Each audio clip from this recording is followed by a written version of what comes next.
Lord of Mysteries, The Arrival of the New Black Emperor by author Huo Yang. Chapter 761-765. Promotion to the Old, Disordered One. Trier, the capital of Intis, White Maple Palace. Rosal, with a neatly trimmed mustache, sat on the throne, lazily watching the performance of several bishops from the Church of Steam and Machinery in the hall. They wanted to send Bonneva Gustav back to White Maple Palace and ask Rosal to crown him as the crown prince. Rosal looked at his indifferent second son, lost in thought for a moment, then sighed deeply before saying, "If you're coming back, then come back, but the pollution on your old father is still there, be careful not to be affected by me." The archbishops of the Steam Church were slightly stunned, subconsciously taking a small step back. Bonneva's face remained expressionless, as if the one sitting on the throne was a stranger. Rosal continued, "More than 100 years ago, I failed to protect you, which has always filled me with guilt, but for so many years, you never sought me out. It was thanks to your sister that I was rescued." He took a deep breath. "We are even now, no one owes anyone, but you are my son after all. Come back, come back.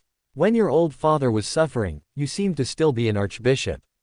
Come back, but that beating is definitely unavoidable." Just then, Rosal seemed to sense something and looked towards the south. He slightly raised a hand, and the southern wall suddenly transformed into an information board, and amidst a series of scrolling information, a huge gap suddenly appeared. Immediately after, the information board reverted to the appearance of a wall, but a huge window appeared on the wall. The southern sky was clear, with no abnormalities visible. At this moment, Bonneva and the others also seemed to realize something, and they all looked towards the south. Rosal said in a calm voice, "The hidden sage has fallen." Lasha Island port. Streams of information converged on the dock, finally forming Bernadette, dressed in a captain's uniform. She was somewhat surprised by the scene before her eyes. The sea had dried up. The sea as far as the eye could see had basically dried up, turning into large areas of dark sand and soil, with lakes of varying sizes on the land. The seabirds in midair showed obvious confusion. They clearly couldn't believe that the ocean they relied on for survival had simply vanished.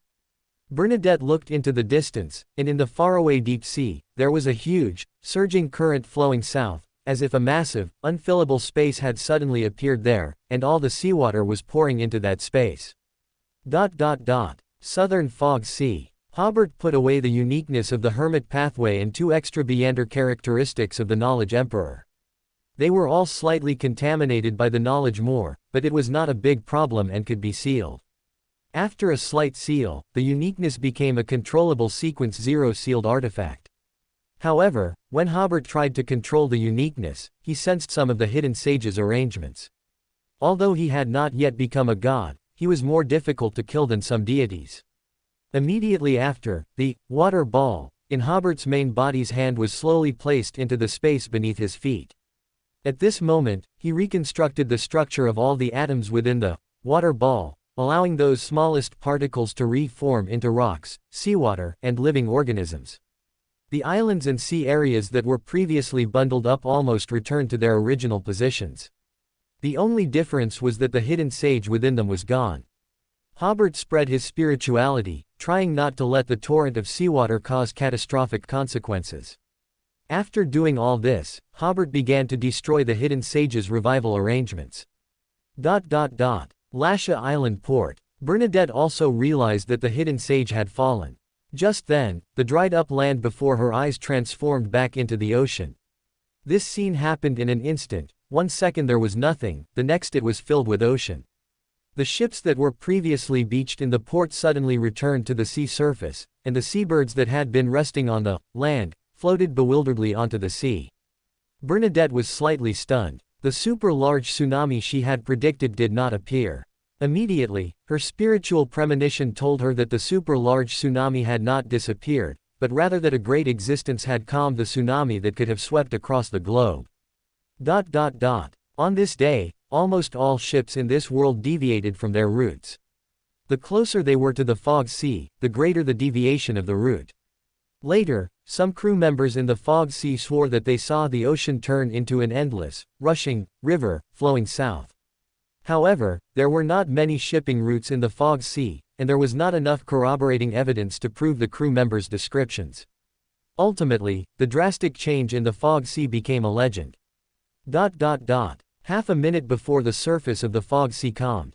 North of the North Continent, even further north of the Evernight Plains, this area is perpetually covered in ice and snow, a forbidden zone for life. Currently, it was daytime here, and the sun looked lazy, at a moderate height. On the bright snowy plain, there stood an illusory, magnificent grand temple. In front of the temple, there were more than a dozen men and women dressed as ascetics, quietly sitting in the snow, meditating.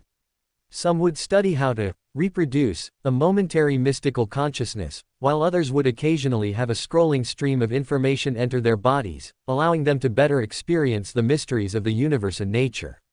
Suddenly, they first received a disturbing signal, which completely interrupted their meditation, because it was the hidden sage calling for help. Anyone who had been imbued with knowledge by this deity received this signal. The dozen or so people looked at each other, seeing panic in each other's eyes. This included the chief of the ascetic order, a knowledge magister. But in the next dozen seconds, no one spoke. Firstly, they were quite shocked. Anything that could threaten their deity must also be a deity. Secondly, none of them could figure out how to save him. That was a deity. At this moment, the illusory grand hall behind them began to sway from side to side, as if on the verge of collapse.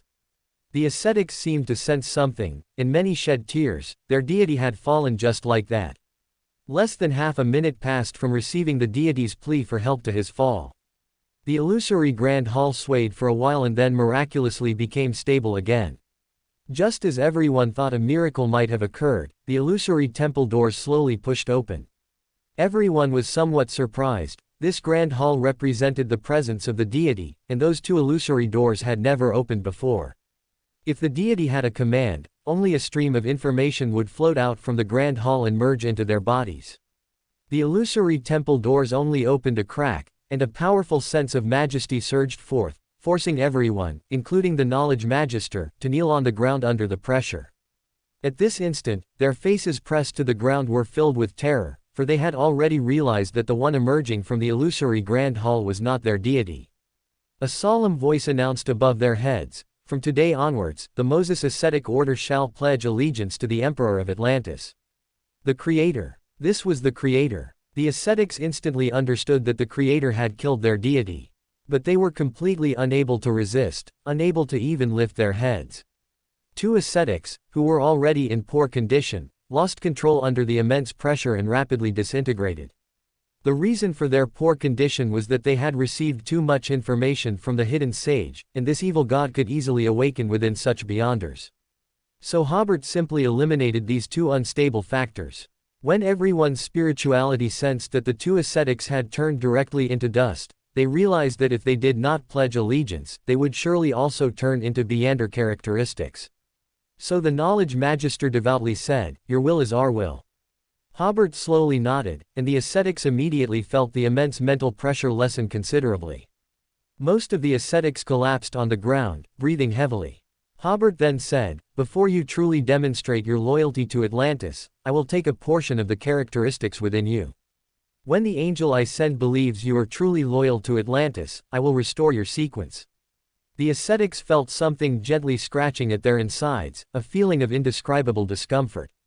After a fleeting moment of discomfort, everyone immediately realized that their sequence had changed. Even the knowledge magister had gone from sequence 2 to sequence 3 inches mystic scholar. Their minds were filled with immense shock. It was the first time they had heard that even Beyonder levels could be taken away. Yet the fact was laid bare before them. All of them were one sequence lower than before, and crucially, their condition was almost unchanged compared to before. This was what shocked them the most. Theoretically, their condition at this time, even if they didn't lose control, should have been very, very poor. One ascetic sincerely said, "Praise the Creator." In the face of absolute power, the other ascetics also praised the Creator.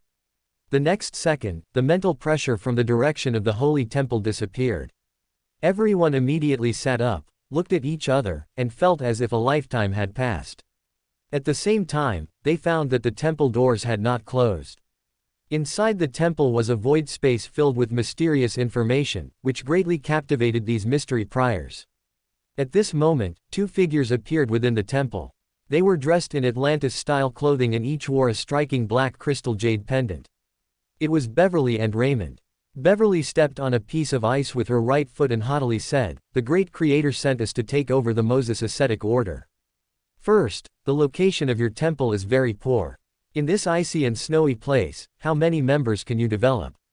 From today onwards, the temple must always be within the Atlantis Empire." After Hobert sent out Beverly and Raymond, he instantly reappeared in White Maple Palace in Trier. He glanced at the few people in the hall, several archbishops dressed in steam church bishop robes, and Bonneva, an angel of the steam church. After a brief thought, he roughly understood what was going on. Bonneva and the archbishops felt as if a distorted force field had entered. Even though none of them had seen the Creator, they now understood who this was and bowed their heads in greeting to the Creator. None of them dared to look up at Hobert. Even if they did, they wouldn't see anything, because at this moment, unless Hobert was willing to be seen by others, people would only see an illusory face. Rosal immediately stood up and smiled. "My friend, it seems you've brought good news." The archbishops of the steam church were somewhat surprised. They all knew that the Creator supported Rosal's return to the country, which was why this former Intis emperor dared to return so openly. However, in the common view of people in the North Continent, this was yet another manipulation of the North Continent's political landscape by Atlantis. Hearing Rosal call the Creator his friend, the archbishops were first stunned, then realized that things might not be as simple as everyone imagined. Because there were outsiders present, Hobert's tone was very serious. "That's right, you can prepare for the ritual of becoming a god." The archbishops of the steam church were startled again. They still couldn't quite believe that the hidden sage had fallen just like that. Then they realized, Rosal was going to become a god again. "That's right, again." Hobert's words were also meant for the archbishops present. Immediately, he simply established a country of the anarchy, encompassing himself and Rosal within it. Rosal stated his difficulty, "But I still have contamination within me that hasn't been removed. It won't be long before I can completely resolve the corruption within your body," Hobert said. "So, start preparing in advance." Hobert intended to stabilize his state a little more, then accommodate the uniqueness of the Justiciar pathway, and devour a hand of order Beander characteristic, becoming of the anarchy. After becoming an old one, Hobert could completely resolve the corruption within Rosal's body by using the order clock. "Thank you," Rosal said. "I will start preparing immediately." Hobert asked again, "I heard that after you returned to Trier, besides seizing power, you were also looking for your former mistresses. You still have the nerve to mention it. They were all killed by you." Rosal shook his head with great regret. "You back then?" Hobert smiled helplessly. "That's right, someone who could say, the taste of a witch is truly good, certainly wouldn't have only one witch mistress. It can only be said that the Intis Republic was a very tolerant and friendly place for witches. Here, they truly thrived." Rosal immediately became somewhat exasperated. "You still say you haven't read many of my diaries." The South Continent gradually entered summer. In the afternoon, Hobert stood alone on the high platform within the Anjou Imperial Palace, watching the bustling crowds on the street. 3 years ago, this was merely a small fortress-level city, capable of housing at most a few thousand people. In just over 2 years of construction, it had already become a metropolis with a population exceeding 500,000. Now it was the cultural, political, and technological center of Anjou, while the economic center was not here. As Atlantis unified the South Continent, the economic potential of Caesar Port was unleashed, rapidly becoming the economic center of the entire empire. Hobert looked at the vast city, which was almost boundless, and couldn't help but marvel at the human transformation of this land. The next second, Hobert disappeared from the high platform and arrived at the mausoleum in the lake in the eastern mountains. Inside the mausoleum, because the effect of the anchor was amplified, Hobert felt his entire body and mind relax to a certain extent. Although Hobert's state had been maintained very well, he still had to constantly fight against his divinity, act as the Emperor of Atlantis, act as the husband of Audrey and Furs, but could never find the feeling of being Hobert himself. Because he had to switch between different roles, he also felt a bit tired. Only when he came to the mausoleum could Hobert avoid playing those roles and enjoy a rare tranquility. After resting for about half an hour, Hobert took out the rules brass book and a hand of order characteristic from the country of the anarchy. Today, Hobert was ready to take the final step to become an Old One. When Klein became a god, the opportunity to become an Old One already existed. However, Hobert was not so eager. Currently, for him, the biggest enemy, uncertain mist, was isolated outside the barrier. As long as he didn't go out and wander, theoretically, there were still more than 10 years of preparation time, so his process of becoming an Old One was very cautiously divided into 2 steps. But considering the need to drive away the outer gods in advance, to help Klein awaken, to help Old Huang become a god, and so on, it was better to become an Old One as soon as possible, to avoid prolonged delays. After Hobert reaffirmed his determination to become an Old One, he unsealed the rules brass book in the hand of order characteristic. Under the influence of the country of the anarchy's aura, the rules brass book actually melted rapidly and merged with the hand of order characteristic, becoming a mass of liquid, like a potion, suspended in front of Hobert. This surprised Hobert. He had originally thought he would first accommodate the rules brass book and then swallow and Beander characteristic. But unexpectedly, the Justiciar uniqueness and the hand of order characteristic would have such a change. Hobert didn't hesitate and opened his mouth slightly. Gulp. The uniqueness and Beander characteristic, like a potion, were eagerly swallowed by Hobert. After Hobert judged the celestial worthy, the compatibility between the rules brass book and Hobert's spirituality was already very high. If Hobert hadn't been constantly sealing it, the rules brass book would have actively merged with Hobert long ago. The moment Hobert swallowed the potion-like liquid, Hobert felt a momentary trance. His perspective stretched again to the starry sky, and again to the vastness of the universe. In a vast nebula, most of the matter was moving towards the center of the nebula. The matter there became increasingly dense, the temperature rose accordingly, and gravity and its own weight also grew larger and larger. According to the normal process, when gravity and weight reached a certain level, the center of the nebula would rapidly collapse due to excessive gravity, forming a high temperature, high-density space, and ultimately producing a nuclear fusion process, leading to the emergence of a brand new star. However, at this moment, a sudden, cold wave in the universe struck here, causing the temperature in the center of the nebula to plummet, and the process of star formation was terminated. Hobert understood that at the beginning of the formation of this Beander universe, there were still many loopholes in the rules. The authority of the Justiciar was initially used to maintain the normal evolutionary rules of the universe.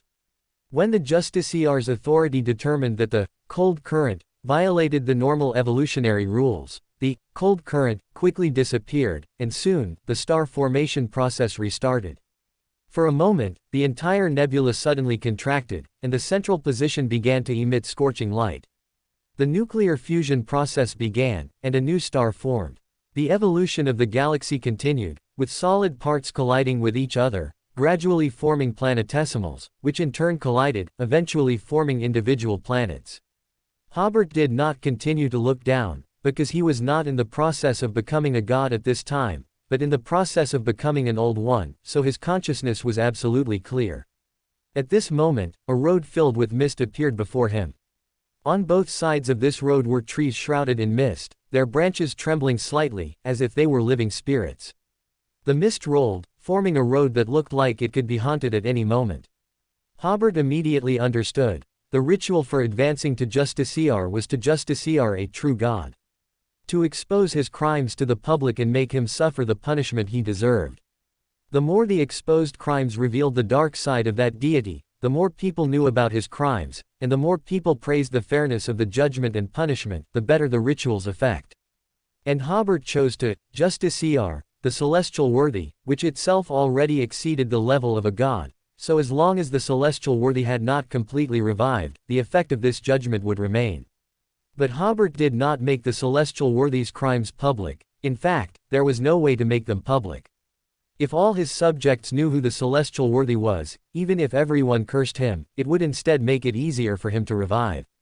So, after Hobert felt the compatibility between the Justiciar uniqueness and himself, he did not intend to publicize his judgment process and results. However, at that time, all the gods of this world, including the fallen primordial demoness and hidden sage, heard Hobert's judgment. Their recognition of this judgment result greatly helped the completeness of the ritual. Furthermore, Hobert was not becoming a god, but merely becoming an old one. His spirit body was already higher than a god, so even without this ritual, he could complete the advancement with his own power. Therefore, Hobert did not make more preparations and began the final step to become an old one. At this moment, the clearly bizarre road before Hobert was the feedback he received from, judging, the celestial worthy.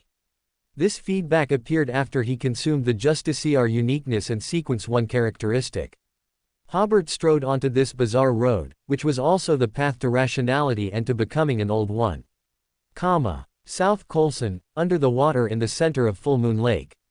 Inside the seal, there was a bubble-like structure, and within the bubble was a crystal-clear gem, still shimmering with strange colors even without light. At this moment, a small piece of pale green viscous liquid lay in the very center of the gem. This liquid was a god blessed of an outer god released by the last desperate act of the now extinct LotM Empire. Before the Evernight goddess arrived, the paste-like outer god blessed's dispatched avatar had found this place and located the gem sealed by Hobert. At that time, the outer god blessed, in order to conceal the avatar's true purpose, did not hesitate to let his main body be destroyed by Hobert. The moment Hobert advanced to Old One, the seal laid out here using the country of the anarchy suddenly experienced a certain disturbance. If it was just to seal that gem, this seal would have been sufficient. But there was also an outer god blessed's avatar lurking within the seal. The viscous liquid felt its chance had come. It immediately began to expand, madly absorbing the surrounding lake water, rapidly transforming into a gigantic monster made of liquid. This monster extended several tentacles, pressing against the black film-like seal. Because the country of the anarchy was temporarily unable to continuously provide power to the seal, the black film-like seal gradually turned pale green, and a small hole was melted through by the liquid monster's venom. This hole was only finger thick, but it was enough. After the liquid monster established contact with the outside world, it sacrificed the lives of the entire underwater forest to that gem. Under the influence of the gem, the flora and fauna at the bottom of Full Moon Lake mutated. The water plants gradually grew into a vast underwater forest, resembling trees. At this moment, this underwater forest rapidly withered, decayed, and even disappeared. The lives of the bizarre creatures inhabiting the underwater forest also rapidly drained away, dying, their muscles quickly decaying, eventually leaving only fish bones and shells. Finally, the liquid monster sacrificed its own life. After receiving so many sacrifices, the gem finally floated up, broke through the seal, and hovered in midair over Full Moon Lake, emitting dazzling, colorful starlight. Tourists visiting South Colson, as well as locals, all saw the starlight, and everyone was attracted by the sudden, brilliant colors. The starlight gradually expanded, forming a crimson illusory door. A red, slender biological structure, like a tentacle, stretched out from the illusory door. This red tentacle had translucent skin, with glowing point-like structures flowing inside, and around it were flowing mysterious symbols. At this moment, all living beings in the entire South Colson area, regardless of gender, suddenly had their abdomens swell. 1 or 2 seconds later, a deformed monster tore open the belly of every animal and crawled out. All plants in the entire South Colson area suddenly began to grow, sprouting sharp mouths and numerous sharp, spiky, tentacle-like vines. Tens of thousands of people in this area died within a few seconds, regardless of gender, age, or youth. The vegetable gardens and orchards, carefully tended by the locals, turned into a monster's paradise. Ugly monsters ran on the city streets or gnawed on flesh along country roads, as if this tourist destination was their territory. That red tentacle raced against time, trying to squeeze its body out while the true gods had not yet reacted. In the mausoleum in the eastern mountains of Anjou, Hobert quickly regained his rationality and returned to the mausoleum. Because of his thorough preparation, his final step to becoming an old one was very smooth, not even experiencing the pain he had endured when accommodating the country of the anarchy before. He was about to check what changes had occurred in his authority when suddenly his spirituality received 2 messages. One was a perception as a black emperor and justiciar, that a tremendous change had occurred in the South Colson region of Atlantis's territory. The other was a reminder from the country of the anarchy, that the sealed artifact previously underwater in Full Moon Lake had been destroyed. Hobert looked in the direction of Full Moon Lake, his gaze penetrating the layers of obstruction in the real world, seeing the situation of Full Moon Lake. In the middle of the lake, a hazy crimson gate opened in midair, and a red creature was squeezing into the real world. Currently, a large mass of this creature had already squeezed in, forming a blood-red figure shimmering with specks of starlight. Although only many monstrous features could be seen, and the details of that figure were unclear, it was known to be female. That was the mother goddess of depravity. Just by looking from afar, Hobert could confirm that it was the mother goddess of depravity, using arrangements made decades ago, descending into the real world. In the high sky, majestic figures were appearing one by one. Some wore long gowns like stars and held a giant scythe. Some were tall towers made of stacked books. Some were handsome young men. Some were human figures composed of misty green light, and some were grand and tall figures surrounded by lightning. Except for the Earth Mother, the other 5 true gods were already trying to block the mother goddess of depravity. It wasn't that the Earth Mother was unwilling to come, but if she did, she would easily be influenced by the mother goddess of depravity, becoming another uncertain factor. The gods' blocking effect was not very good, only slowing down the mother goddess of depravity's descent into the world. And on both sides of Full Moon Lake, the tourist and agricultural areas that Hobert had painstakingly built years ago had already become a paradise for monsters. Hobert's gaze grew increasingly stern. He was about to immediately appear at Full Moon Lake, but his spirituality realized he still had some time. It wasn't that the mother goddess of depravity still needed some time to fully descend, but that Hobert, having become of the anarchy, could further alter time, making himself a person, outside of time. According to the spiritual prompt, Hobert immediately altered his own time. For the next minute, Hobert could jump out of the river of time, unaffected by its flow and influence. In other words, Hobert gained an extra minute. He quickly mobilized his spirituality to understand the changes in his authority. Only by fully understanding his own abilities could he perform better in the upcoming battle. Under the exploration of his spirituality, Hobert first realized that his authority had undergone a significant change, from the original change to change and maintain. The added maintain authority gave his abilities persistence, or some of the changes he made would become natural iron laws. Without influence of the same level, these iron laws would maintain until the end of the universe. From this perspective, the anarchy is a changer of universal rules. As long as he wishes, all order will lose its original appearance. At the same time, Hobert felt that the country of the anarchy had merged to some extent with the uniqueness of Black Emperor and Justiciar. The original abilities of Black Emperor, and the newly acquired abilities of Justiciar, had once again achieved a qualitative improvement. For example, the alter ability Hobert just used, placing himself outside of time for a minute, was already a realm beyond what a deity could achieve.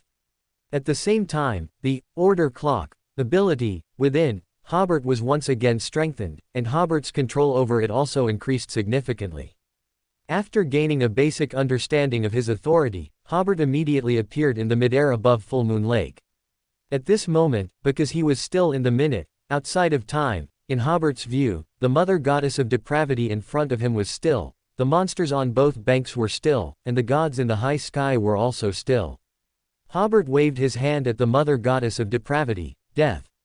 The anarchy sentenced the mother goddess of depravity to death. This outer god's life immediately withered, and she died within 1 or 2 seconds. But in the next instant, new vitality erupted within the mother goddess of depravity, and she came back to life.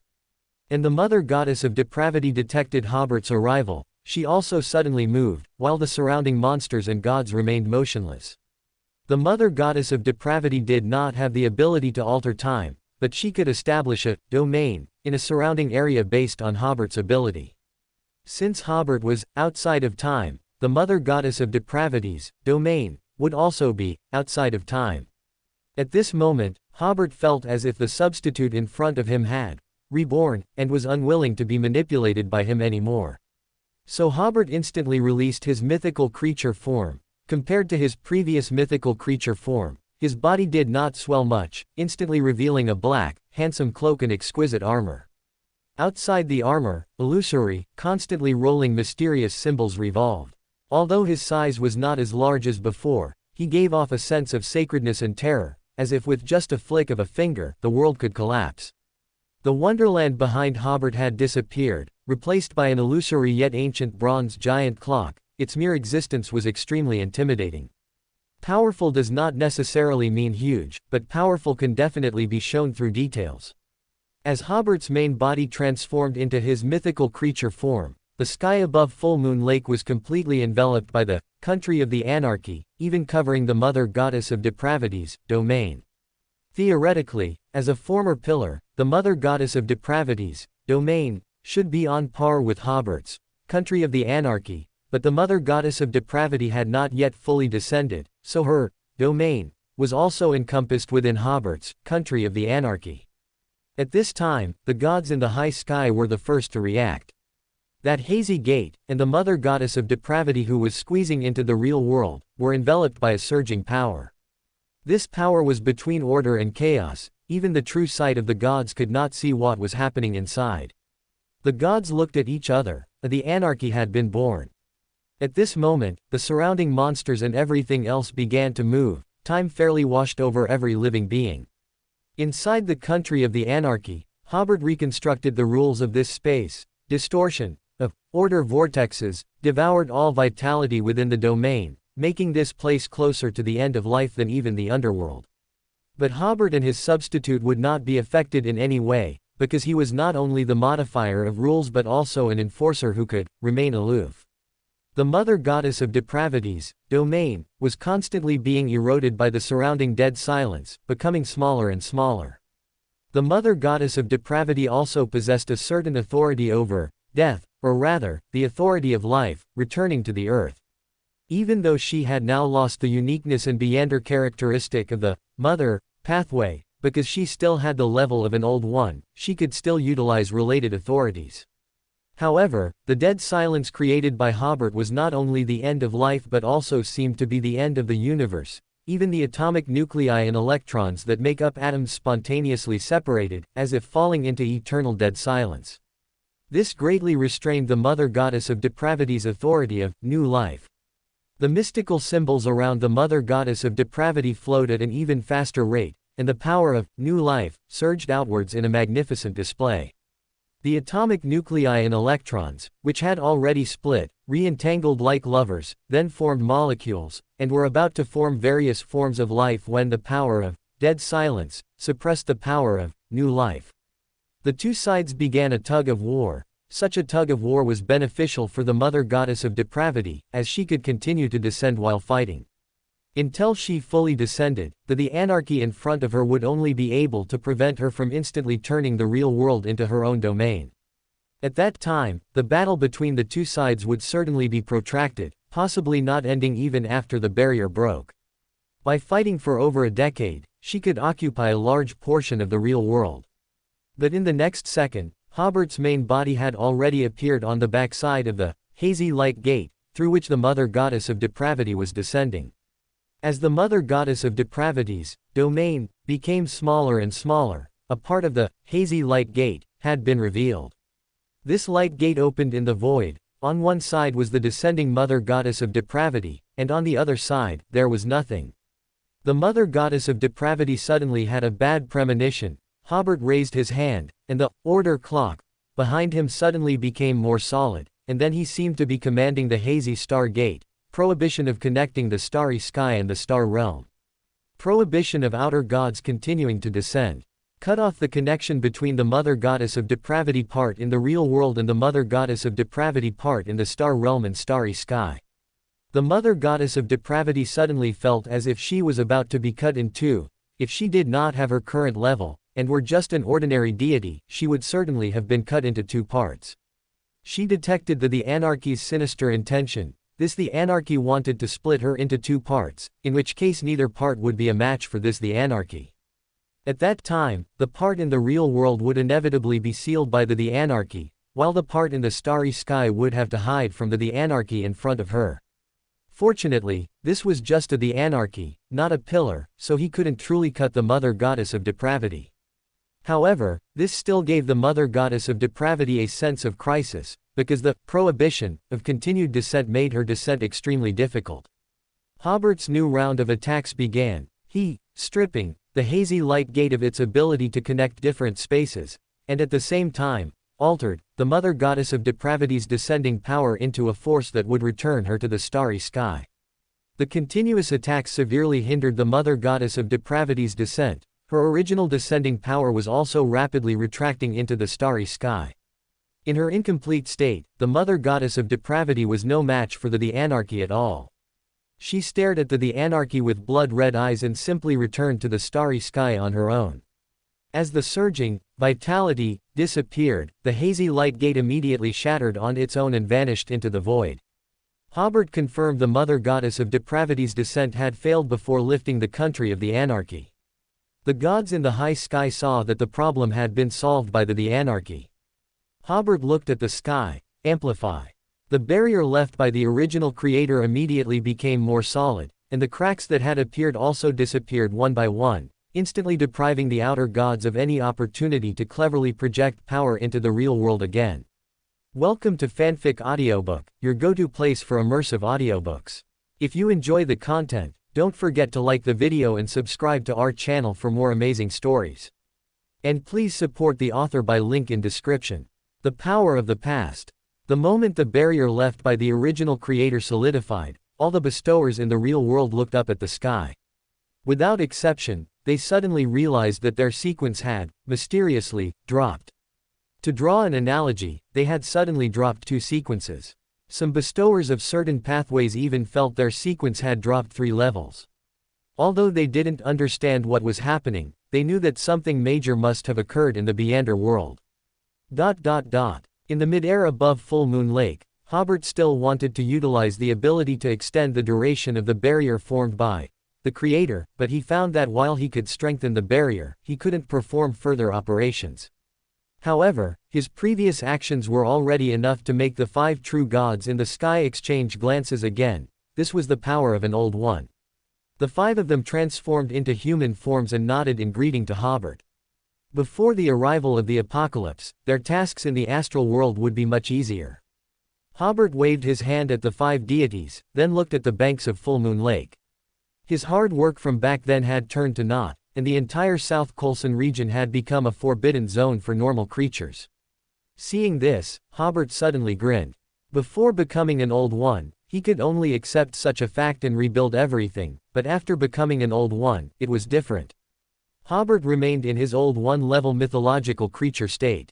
He spread his spirituality, encompassing the entire South Colson region, and then changed. The result of the Mother Goddess of Depravity's descent, which had caused everything around to mutate. Due to the descent of the Mother Goddess of Depravity, all surrounding life had mutated. Now, the Anarchy did not accept this result, and changed it. Consequently, the surrounding monsters reverted to humans and various animals, and the plants with strong attacking power transformed back into vegetables, fruit trees, wild grass, and mountain forests. Tourists looked towards the center of Full Moon Lake. They remembered there seemed to be brilliant starlight in the sky, and no one knew what it was, but they were sure it must have been a spectacular sight. But now, that spectacle was gone, and people thought it might have been their own illusion. Local people who were working also looked at the sky, where there seemed to be a presence that was both awe-inspiring and approachable.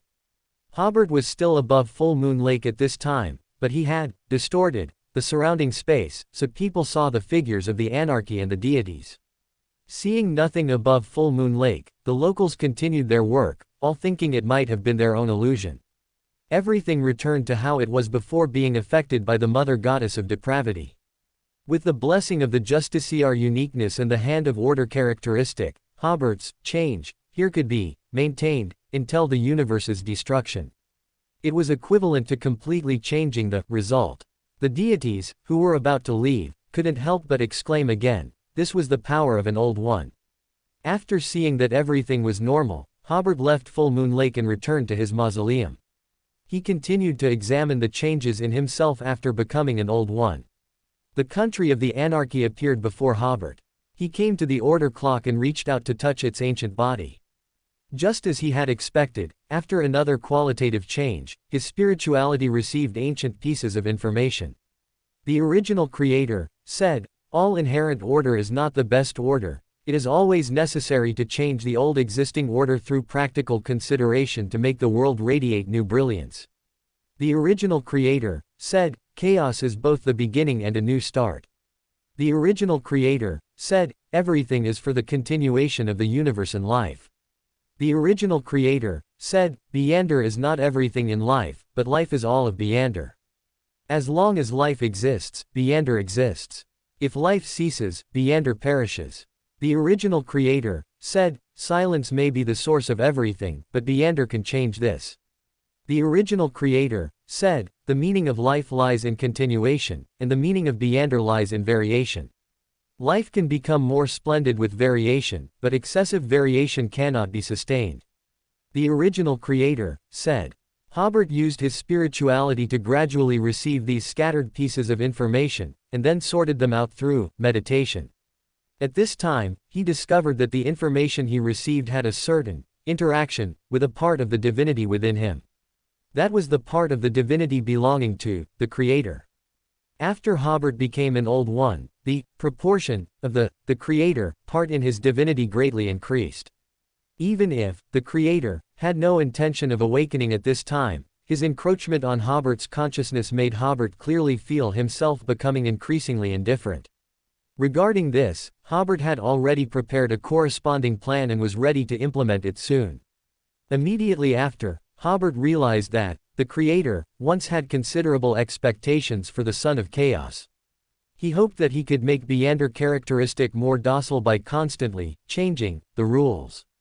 But the Son of Chaos, this fellow, hardly made any effort in this regard. At least Hobert didn't detect any such effort. When the Creator last awakened, perhaps unintentionally, or perhaps intentionally, many of the Son of Chaos's Beander characteristic and half of his Sephira were absorbed onto Earth. The reason for saying, the Creator did this unintentionally is because Hobert is quite clear that even the Creator cannot arbitrarily control the aggregation of Beander characteristic.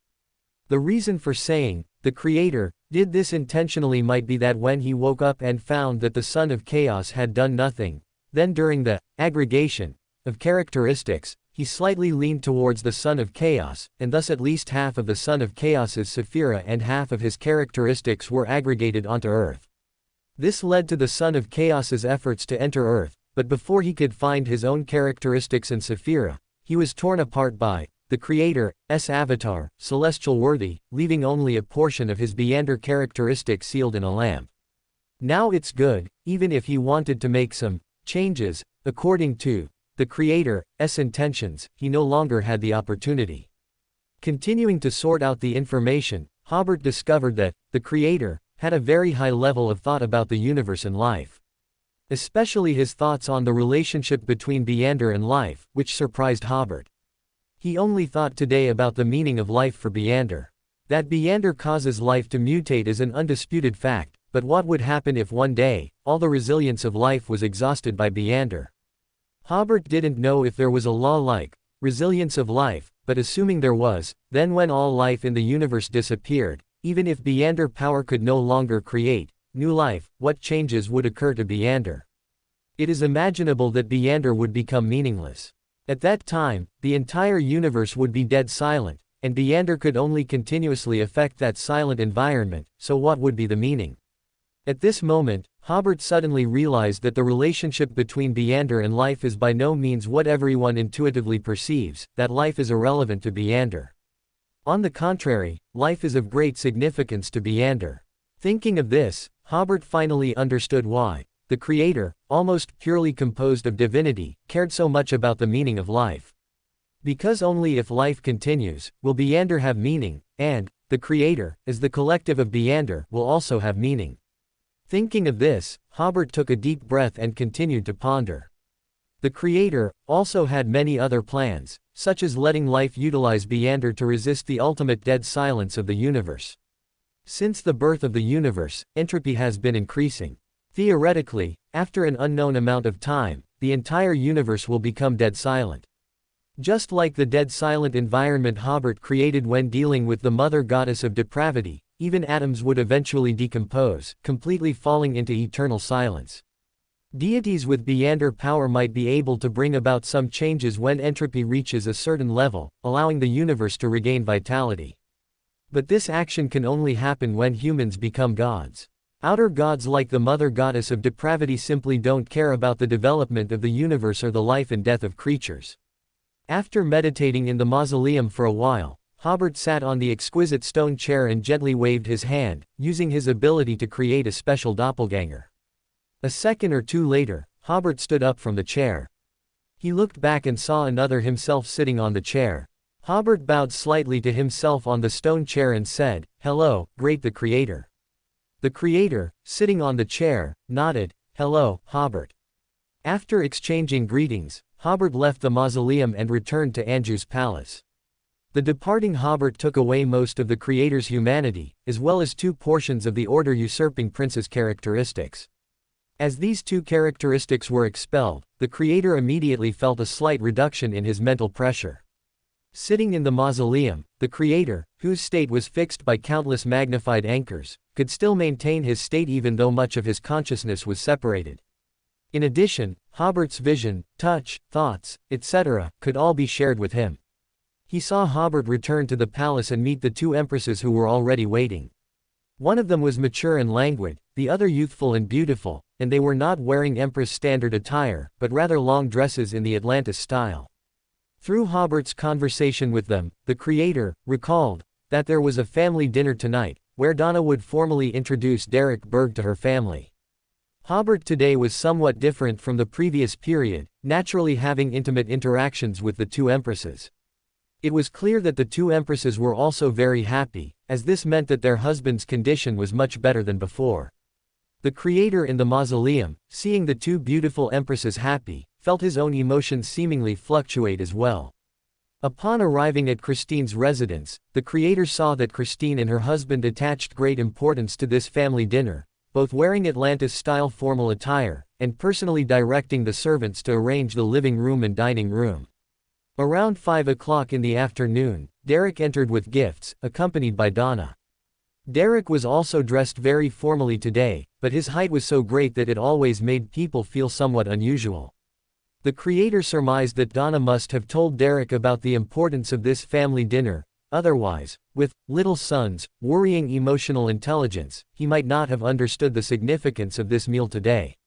After the introductions, the family first sat down in the living room. It was evident that Derek was very nervous, his voice trembling slightly. However, with the Emperor present, he seemed to feel a little more at ease. After answering a few of Christine's questions, his voice gradually became more natural. After chatting for over half an hour, Christine and her husband were quite satisfied with Derek. He was handsome and sunny in appearance, and at such a young age, he was already a cardinal of the full church and the acting pope of the Sea God Church. The only thing that might have worried Christine and her husband was his somewhat young age. When it came to dinner, with Hobert and Donna livening the atmosphere and Audrey looking after everyone's feelings, the mood quickly became harmonious. The Creator in the mausoleum also revealed a gratified smile. Just then, the Creator seemed to suddenly realize something. Hobert's joy is my joy. I am the Creator, the anarchy, and also Hobert. At this moment, both the Creator in the mausoleum and Hobert in Anjou felt their divinity greatly weaken, and their state was better than ever before. The Creator took a deep breath. Since the state is so good, it's time to work. Over in Anjou, Hobert was still enjoying dinner with his family. While the Creator enjoyed the warmth brought by the family dinner, it did not prevent him from standing up, reaching out, and taking out the Sea King, Beyonder characteristic, which had been contaminated by the mother goddess of depravity, from the country of the anarchy. This was the Beyonder characteristic that Hobert and Alger had obtained when they explored the last elf ruins. However, because the characteristic was contaminated by the mother goddess of depravity, it could not be used. At this moment, the Creator wanted to utilize it for an experiment. Placing this characteristic on the floor of the mausoleum, the Creator summoned the order clock. Dong! A melodious bell echoed throughout the mausoleum, making everything clearer. The sea god, Beyonder characteristic on the ground trembled slightly, a small red moon, emerged from within the characteristic, then the crimson little moon dimmed and finally disappeared. The mother goddess of depravity's contamination as an immortal was eliminated. The creator's spiritual perception indicated that ordinary old ones could not achieve this, they could only completely transfer the contamination. After the experiment succeeded, the creator took a step and instantly appeared beside Rosal. The current emperor of Intis was on a date with a noble lady, but neither the noble lady nor the servants in the room could see the suddenly appearing creator. Upon seeing the creator, Rosal suddenly realized something. Just as he was about to get up, he saw the creator summon a heavy, ancient bronze bell. Dong! A melodious bell echoed throughout Trier, causing everyone in the entire city to pause, and then they all enjoyed the moment of mental clarity. In the restaurant, Rosal's chest suddenly became illusory, and a small red moon squeezed out from his chest, quickly being dispersed by the bell. Before Rosal could even thank him, the creator had already left. Taking a deep breath, Rosal's face was filled with a sincere smile. He had forgotten when his spiritual body, mental body, and physical body had last felt so relaxed. Your Majesty, did you just hear a bell? The noble lady opposite him did not notice Rosal's abnormality just now. Rosal smiled and said, yes, that was a beautiful sound from heaven. Only people with very kind and pure hearts can hear it. You must be a young lady with a pure and beautiful heart. The noble lady was very happy to hear this, but she found it difficult to show it, while also needing to display a shy expression. There was no distinction between up, down, left, and right in the surroundings, and common sense such as distance, brightness, and temperature did not apply here. Strange monsters of all shapes and sizes lived in this domain, and for the most part, they coexisted relatively harmoniously. This was the most common sight in the spirit world. Suddenly, this space, without direction or fixed rules, began to tumble. For a moment, it plunged into unprecedented chaos, and then it gained direction and fixed rules. The surrounding monsters fled in panic. They knew very well that a terrifying existence was descending upon the spirit world. The descent of this existence immediately attracted the attention of the Seven Lights. The next second, the creator appeared in the spirit world. At this moment, the entire spirit world seemed to freeze. An old one has visited the spirit world. The creator looked up at the seven-colored light at the top of the spirit world and the strange castle above the light. He took a step, and before the Seven Lights could react, he appeared outside Saphira Castle and once again summoned the order clock.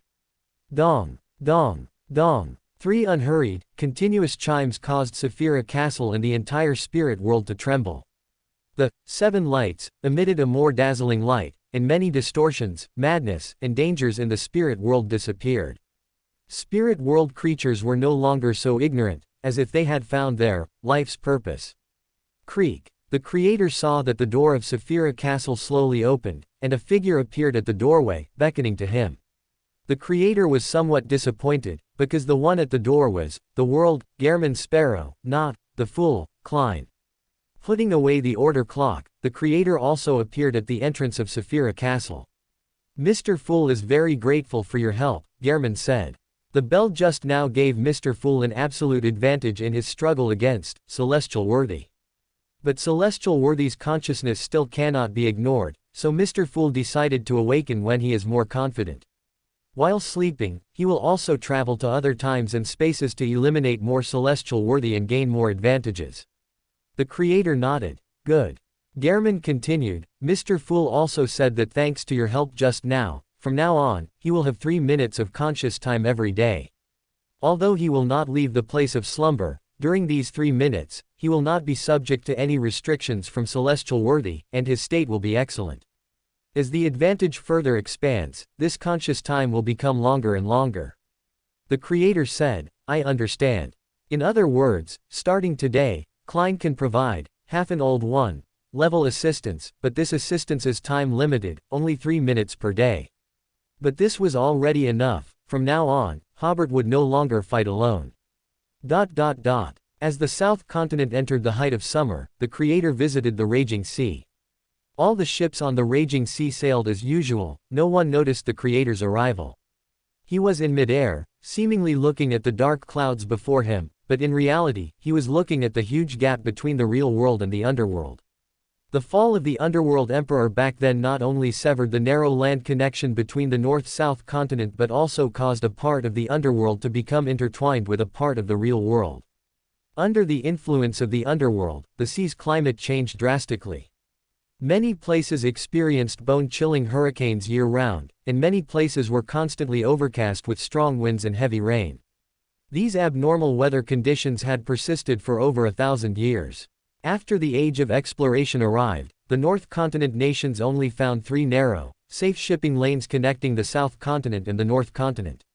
Even these safe shipping lanes occasionally encountered extremely harsh weather, and countless ships sank in hurricanes and storms. The Creator entered the shadow to observe. The raging sea was composed of chaotic strings, and each of these messy strings was connected to the underworld at one end. By observing these strings, the Creator completely understood the composition of the raging sea and had a thorough grasp of the sea areas under the dark clouds and strong winds, as if this sea area was created by him. At this moment, in the sky not far from the Creator, a surging, obscure power descended, followed by the power of sunlight, the power of storms, and so on. The 6 gods watched from afar the Creator's power, which belonged to an old one. The Creator merely waved his hand, and the chaotic, intertwined underworld and real world were precisely separated, with no space from the underworld remaining in the real world, and no space from the real world being transferred to the underworld. Immediately after, the Creator completely changed this chaotic situation, and the boundary between the real world and the underworld was re-established. All at once, the inexplicable hurricanes in the entire raging sea disappeared, and the perennial dark clouds dispersed. There was no longer any talk of safe shipping lanes in the raging sea, because the entire sea area was safe. New shipping lanes would no longer be determined by safety, but by factors such as ocean currents, monsoons, and easily supplied small islands. Just as the Creator was about to leave, the 6 gods suddenly used their respective powers to project the Creator's figure into the sky above the raging sea, making him visible to everyone in that sea area. Just now, a cargo ship, blown out of the safe shipping lane by a storm, was battling the harsh weather. Under the dark, oppressive clouds, huge waves repeatedly threatened to capsize the ship, and all the crew members didn't know if they could survive the next giant wave. All they could do now was silently pray to the gods. In just that instant, the sky suddenly cleared. The sea, which had been experiencing giant waves moments before, instantly calmed, as if they had instantly returned to the safe shipping lane. This was a miracle. This must be a miracle. The excited crew members knelt on the deck, about to thank the storm of Lord, when suddenly a majestic figure appeared in the sky. The moment they saw that figure, a concept suddenly appeared in the crew members' minds. This was the deity who saved them. They all prostrated themselves before that majestic figure, because another concept had appeared in their minds. From today on, the raging sea would no longer be raging. The dark side of the universe falls. Byam, Wave Church. A sea breeze swept in, and the bell at the top of the church rang. People looked towards the church, as the storm church was not holding a mass today. They suddenly saw a thin layer of dark clouds appear in the sky, and a towering figure emerged from the clouds. The moment they saw that shadow, people suddenly understood. The raging of the raging sea had disappeared. Areas of the sea that people had never visited before appeared, ushering in a small wave of exploration. The clergy of the Wave Church bowed and prayed to the storm sacred emblem, for they could feel that it was their God who had just rung the church's bronze bell. Storm of Lord wanted them to know the towering figure, and the contributions he had made to this sea area. On the future in the raging sea. Catlia quickly walked to the window and opened the captain's cabin window. Her pupils became extremely deep, with mysterious symbols flickering within them. She saw the dangerous areas on the raging sea rapidly disappearing, and she saw the aura of the underworld quickly dissipating. This sea area had become different. Immediately after, that towering figure appeared. The Creator. Catlia recognized him immediately. It must be the Creator. Then she paused slightly, suddenly recalling the intelligence above the gods, that she had acquired long ago. Some of that intelligence could be brought into the real world, and Catlia generally knew about the concept of above the gods. This information, which could be brought into the real world, was enough for Catlia to make a judgment. The Creator was already in existence at the level of above the gods. From the Rorstad archipelago to the northern coast of the South Continent. The presence of that towering figure in the sky announced a great change in the raging sea. People at sea bowed to that figure, praising him loudly and expressing their joy. Many pirates were already preparing to go to sea to explore, hoping to find an unknown island. Finding an unknown island meant finding a batch of Beyonder creatures and Beyonder materials, and it was very likely that this single effort could lead to retirement. When the towering figure in midair disappeared, ordinary people were slightly stunned, their consciousness experienced a slight chaos, and they quickly forgot the towering figure from before, only remembering that a great god had ended the harsh climate of the raging sea. Thus, new legends emerged across the vast raging sea. Regarding the gods displaying their power and image to people, the creator could only say, don't stop. This was a behavior that could maintain a good state, and he would naturally cooperate actively, only needing to slightly alter ordinary consciousness to maintain the mysteriousness of the Beyonder as much as possible. After the gods left, the creator took a step forward, crossing the barrier set by the original creator. Because it was his first appearance in the starry sky, he was very cautious and had hidden his aura in advance. The operations the creator performed on the raging sea just now attracted the attention of the outer gods. Taking advantage of this opportunity, he quickly left the solar system and headed into the depths of the universe. In the vast darkness between galaxies, the creator finally took out the blood Farbati had given him and began to association with the location of the cosmic dark side. Today, he was going to hunt the cosmic dark side, and for this, he had been preparing for 2 or 3 months. The first preparation was to collect as much information as possible about the starry sky, as he had only been caught in the starry sky once and didn't know much about it. Sources of information included the Abraham family, the Evernight goddess with the starry sky authority, the orange light Hilarion of the spirit world, and so on. After gaining a basic understanding of the starry sky, the creator formed a simple plan and communicated with Fool. The reason for such caution was that whether in the Ad era or after transmigrating, he had never left Earth, and the starry sky was full of unknowns for him. At this moment, having become an old one, the creator, Hobert, suddenly realized that he could not only easily leave Earth but also very easily leave the solar system and the Milky Way galaxy. This was a very strange feeling, like a child who had just learned to walk embarking on a journey around the world. The second preparation was to completely hide his malice. Regarding this, Hobert specifically consulted Farbati, even though he was currently the anarchy, capable of distortion, or alter his intentions, the cosmic dark side would still sense that he was in danger. It was very likely that after the creator left the barrier, the cosmic dark side, with the help of the mother tree of desire, would hide in an elusive domain. After several experiments, the creator finally used the aura of the abyss to hide his malice. In fact, it wasn't hiding, it was using the malice of the abyss to cover his intentions. Even if the cosmic dark side had a premonition, it would think it was an aura from the abyss, and since the abyss was inherently a collection of evil, and there was a certain connection between the cosmic dark side and the abyss, it would not mind such a premonition. At this moment, the creator still had the leisure to admire the boundless galaxy before beginning to search for the cosmic dark side. With the cluster of crimson blood provided by Farbati, he quickly associated with the cosmic dark side. The creator followed the clue and quickly moved towards the depths of the universe. He chose not to appear next to the cosmic dark side, but cautiously appeared outside the galaxy where the cosmic dark side was hiding to observe. The center of this galaxy contained only a neutron star, a celestial body formed after a star's collapse. This made the entire galaxy pitch black. Although the neutron star was small, its gravity was not small at all, and the planets in the galaxy still hid in the dark space, silently orbiting along their paths. The cosmic dark side was hiding on one of these planets, even though the creator had made some disguise. The cosmic dark side had already sensed danger and chose to flee immediately.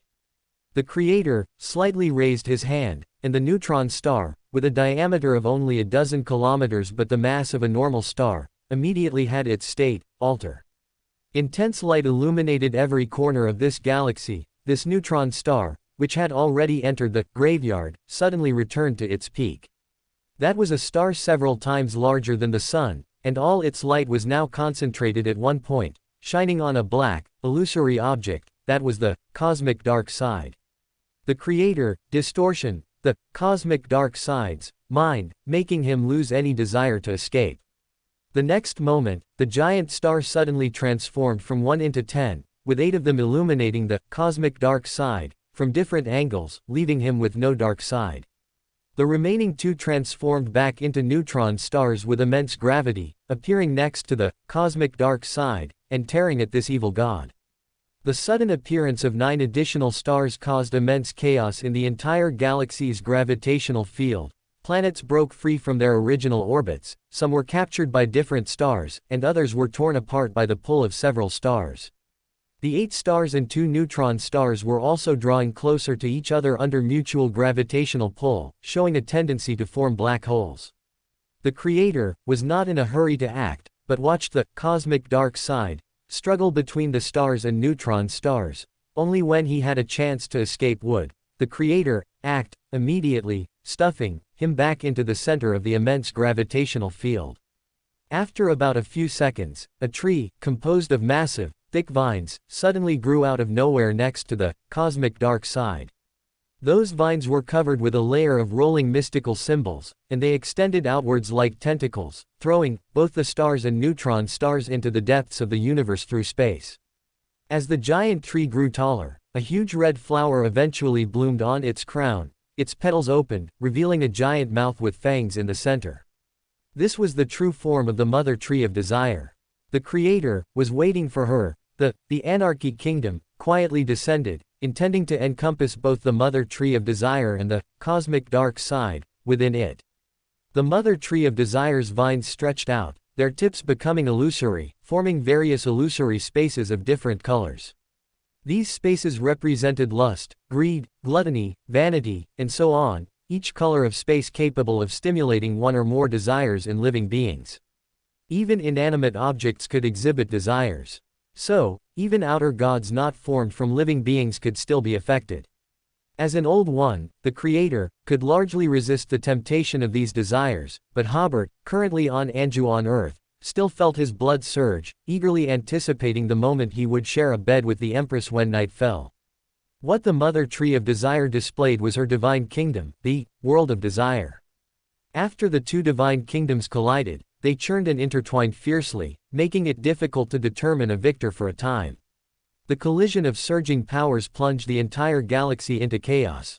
Although the stars in the galaxy had been sent away by the Mother Tree of Desire, there were still several planets present in the galaxy.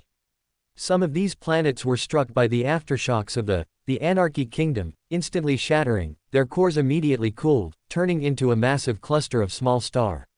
Propelled by immense force, these asteroids shot out, scattering throughout the universe.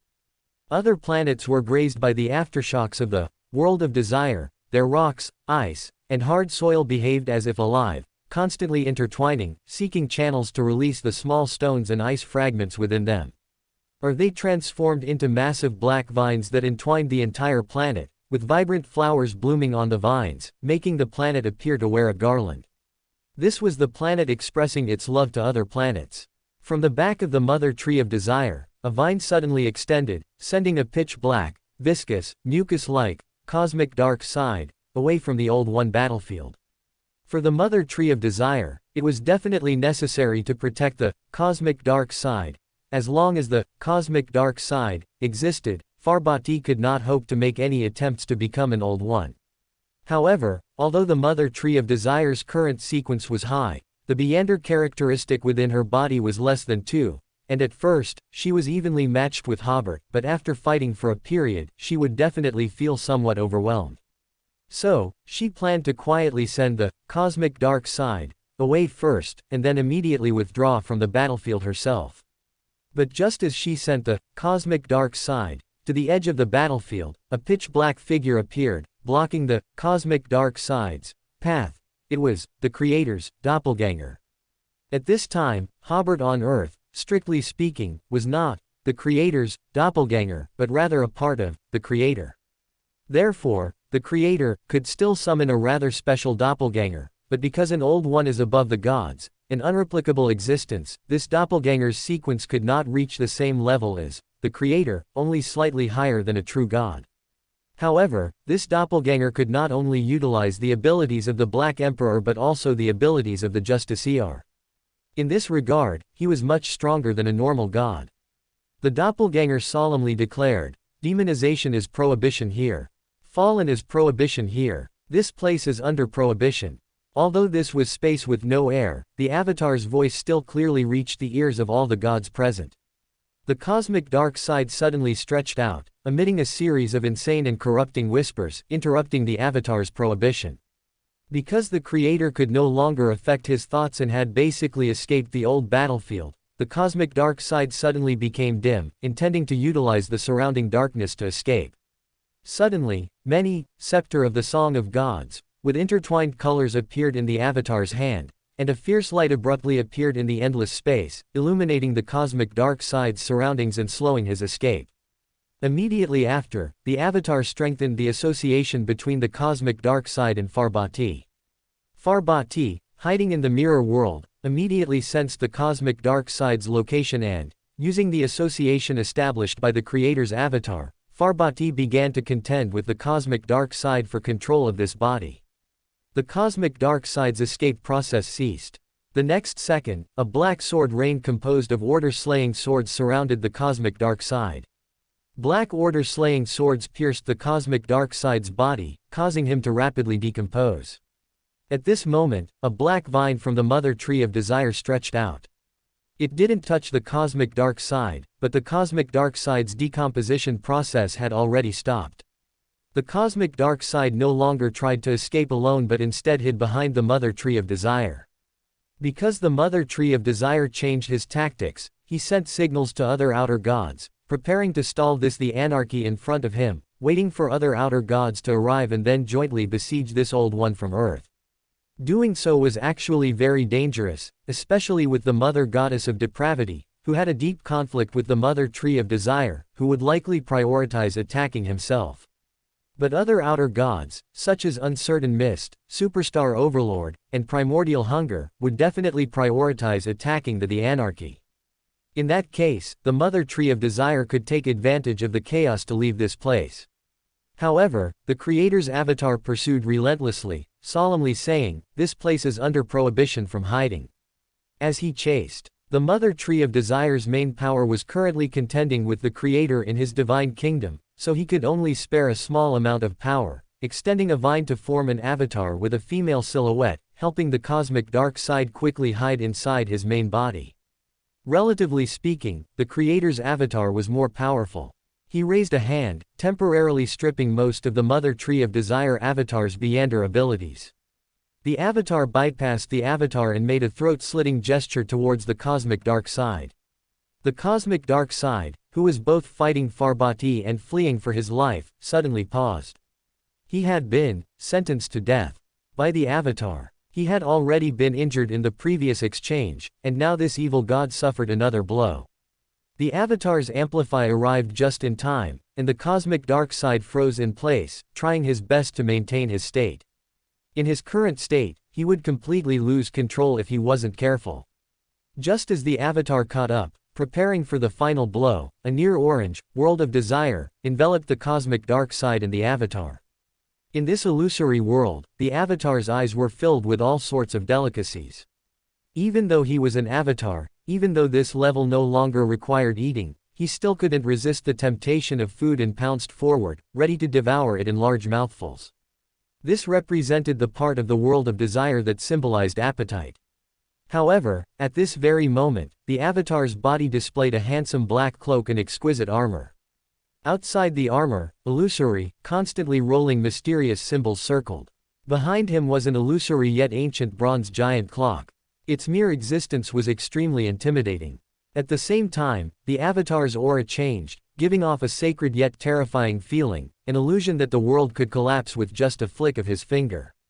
At this moment, inside the world of desire was the Creator's true body, no longer the Avatar. Just now, the creator's true body completed the exchange with the avatar. This process could be completed instantly upon becoming a Black Emperor. After becoming an Old One, even if the avatar was in another Old One's divine kingdom, such an exchange could be completed rapidly. By the time the Mother Tree of Desire realized this, it was already too late. Suddenly, the Mother Tree of Desire's divine kingdom experienced violent turmoil, and the Anarchy Kingdom burst forth from within the world of desire. Starting from within, a part of the Mother Tree of Desire's divine kingdom became very chaotic, losing all order. Another part became filled with order, which was not a good thing, as the existence of a divine kingdom actually violated normal order. Under the strangulation of the two forces, the world of desire immediately shattered.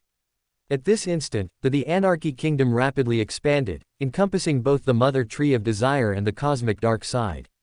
The Anarchy Kingdom immediately twisted into two huge spheres, one large and one small. Inside the large sphere was a world of fire. There were green flames, blue flames, crimson flames, and purple flames. Some of them could generate high temperatures, as if they could burn everything in the world into gas, while others had no temperature at all but could burn everything in the world to ashes.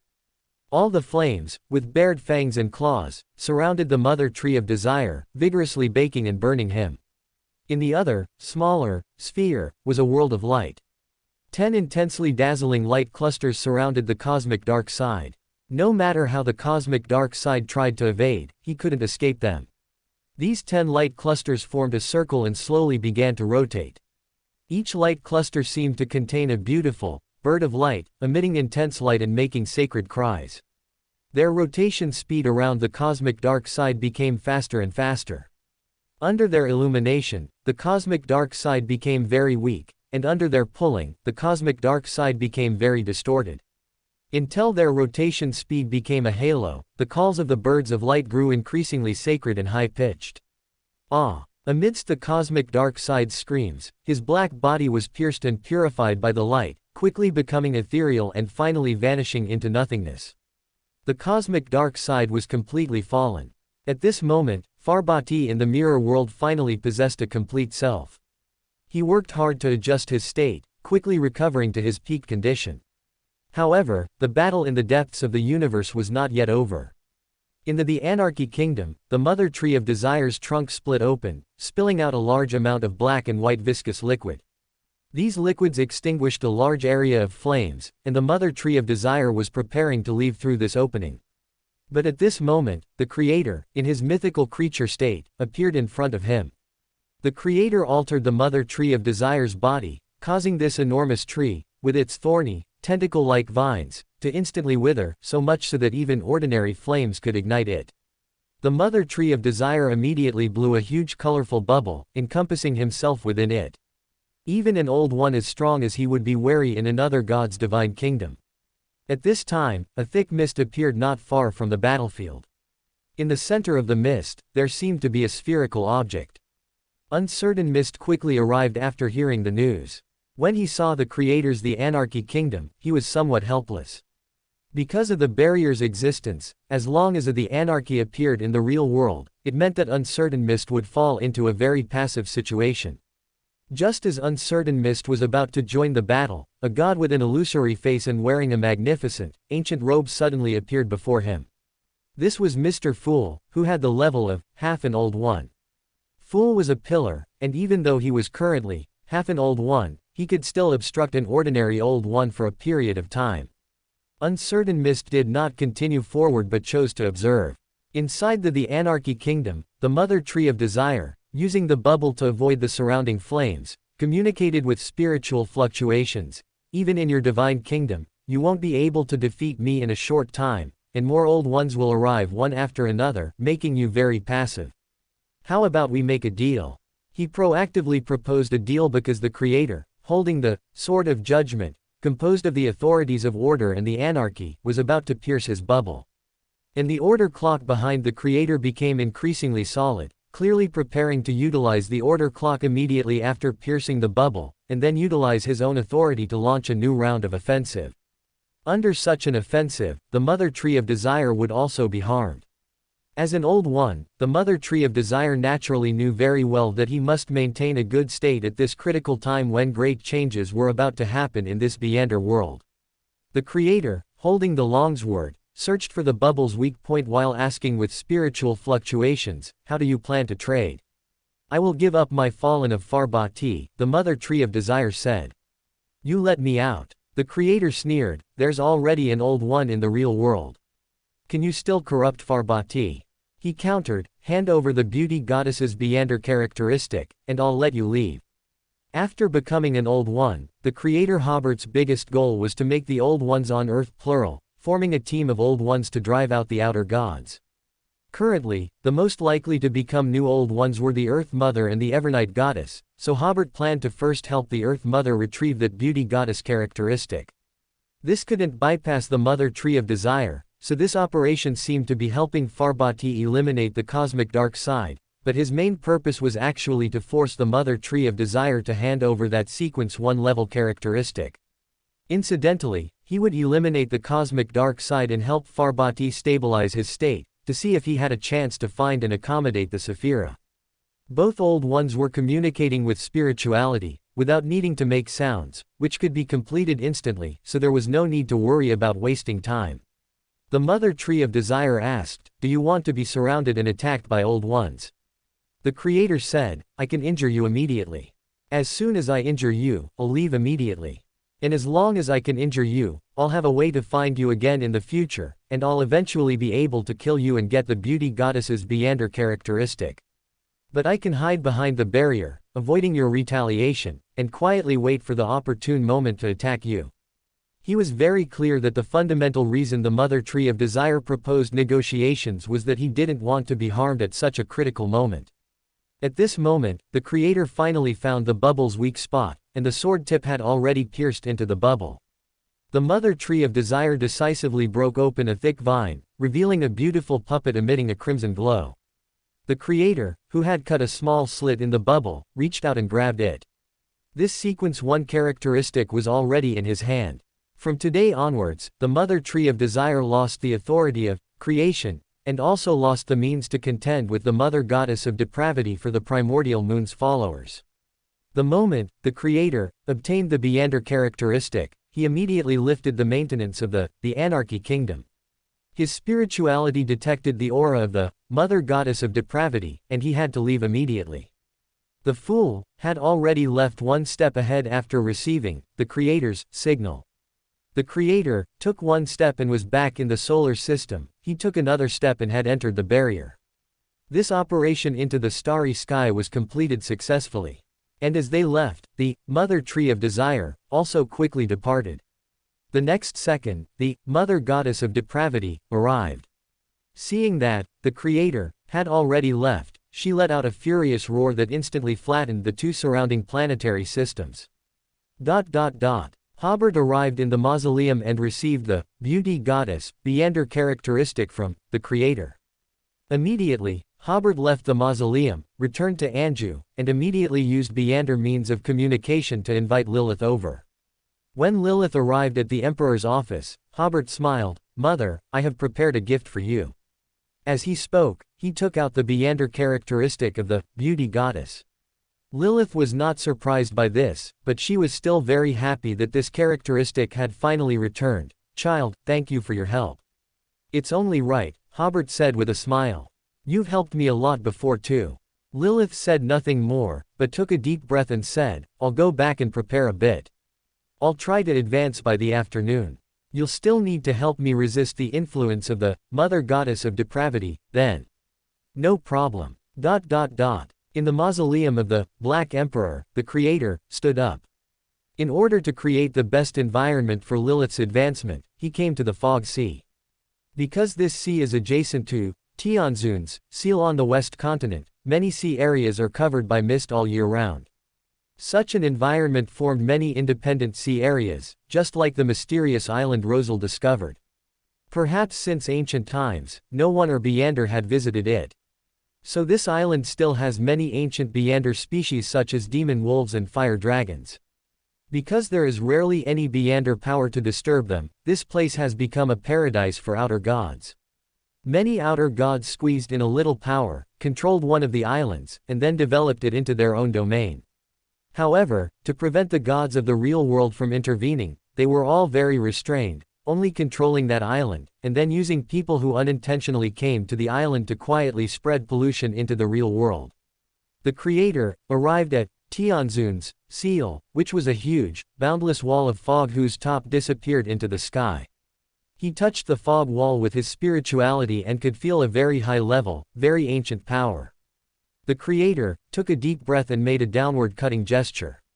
The fog wall with its ancient aura was immediately cut open, forming a long, huge canyon. Looking at the mist that still existed at the end of the canyon, the creator could feel that it was just a little bit away from being completely cut open.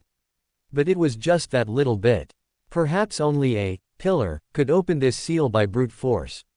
And the hanged man, Alger, who had already set sail, seemed more like he was looking for an entrance. The fool should be able to utilize Alger to open a portal to this seal in a clever way somewhere. Only when Klein completely awakens can this seal be fully lifted. The creator stared at the fog wall for a second or two, then suddenly went upward, quietly slipping out of the barrier again, and glanced in the direction of the west continent.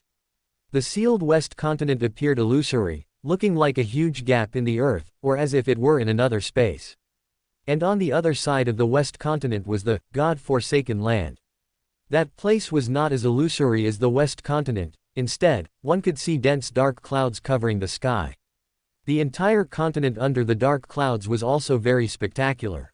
The creator returned to the fog sea again, standing in midair, looking at the mist that sometimes rolled and sometimes dispersed.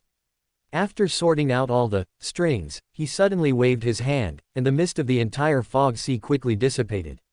The mist rolling in from the fog wall was blocked by a barrier set up by the creator.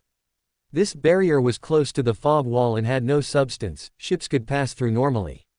Only when the mist passed through this barrier would it quickly condense into water droplets, which would no longer affect the fog sea. For the creator, transforming such an environment was actually as easy as turning a hand, but because it involved Tianzun's seal, he had to first sort out the direction of the strings before making the transformation. In the southern part of the fog sea, on the Blue Avenger, Alger, who had been lost yesterday, watched the mist in front of him quickly dissipate. He thought it was Mr. Fool who had provided help. Only after reaching the depths of the fog sea did Alger realize that the mist here was unusual. As a former seafarer, he had never lost his way at sea. But this time was different. Alger was actually lost.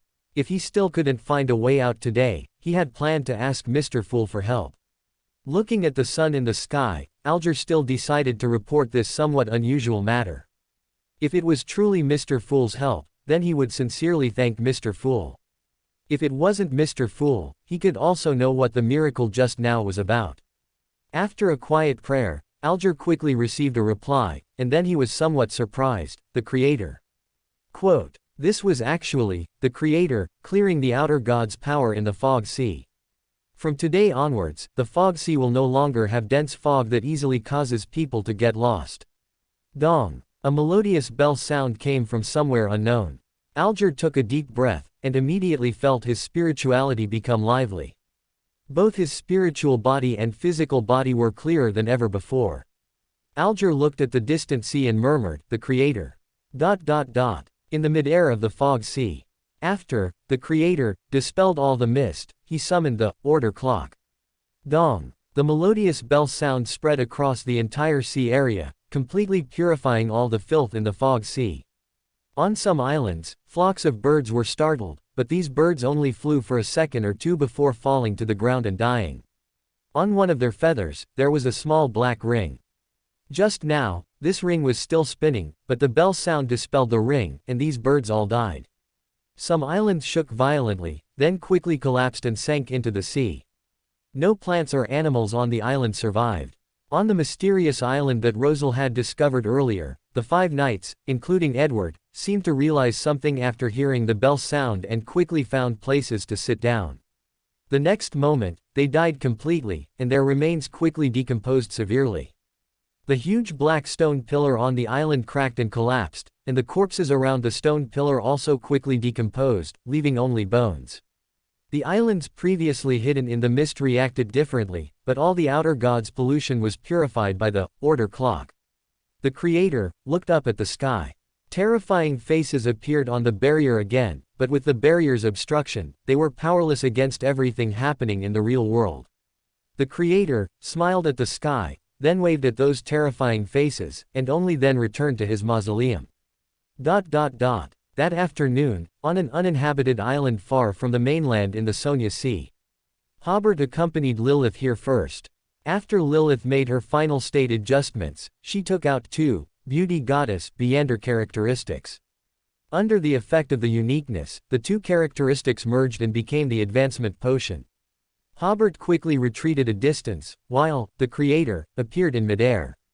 After Lilith glanced at the Creator in midair, she drank the potion with considerable peace of mind. The next moment, Lilith's figure rapidly expanded and became very illusory. At the same time, the crimson moon appeared in midair in the afternoon, and an evil gaze was cast here. The Creator waved his hand, and the Anarchy Kingdom covered the entire island, easily blocking that evil gaze and the crimson moon's influence on the moon's uniqueness. Lilith's preparations were very thorough, and in the Anarchy Kingdom, it was another space undisturbed by anything, so the advancement process was very smooth. About 3 minutes later, the Creator's spirituality seemed to sense something, and he immediately lifted the Anarchy Kingdom. The moment his divine kingdom was lifted, two moons appeared in the sky. One was the crimson moon, and the other was a white moon, like a jade plate, in Hobert's impression. The difference was that the crimson moon was outside the barrier, while the white moon was inside the barrier. Everyone in the world saw the sight of two moons appearing in midair. At the same time, the spirituality of the entire real world suddenly expanded, and then quickly became much more balanced. For some Beyonders who were in poor condition, this was good news. The white moon inside the barrier quickly dimmed and finally disappeared. Lilith had successfully advanced. However, Lilith, who was on the uninhabited island, suddenly radiated crimson light from her eyes, looking at the red moon in the sky with a longing smile. The pollution from the mother goddess of depravity within her had never been completely eliminated, and with her advancement, this pollution also intensified. But now was not a good time to eliminate the pollution, because the pollution from the mother goddess of depravity was still needed to find the earth portion of the hive. So, the Creator simply set up a shield made of order crystal within a 3-kilometer radius above Lilith's head, blocking the erosion of the crimson moon in the sky. The crimson light in Lilith's eyes then gradually weakened. This shield made of order crystal would follow Lilith until she used the outer god's pollution to find the hive. From then on, Earth also had its moon, seizing back most of the authority over the moon in one fell swoop, which caused the mother goddess of depravity to almost lose her means of influencing the real world through the moon. Most importantly, the spirituality of the real world was much more balanced. Some Beyonders who should have lost control could hold on a bit longer, and some Beyonders who were not in very good condition found it easier to adjust their own state than before. This was equivalent to reclaiming a sovereignty of the real world. Although this sovereignty seemed insignificant and usually no one noticed it, for Beyonders, this point was quite important. Helping the goddess of night to contain the river of eternal darkness.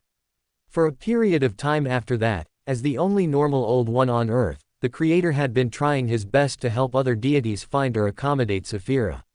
This kind of help was actually accumulating favors for his next action.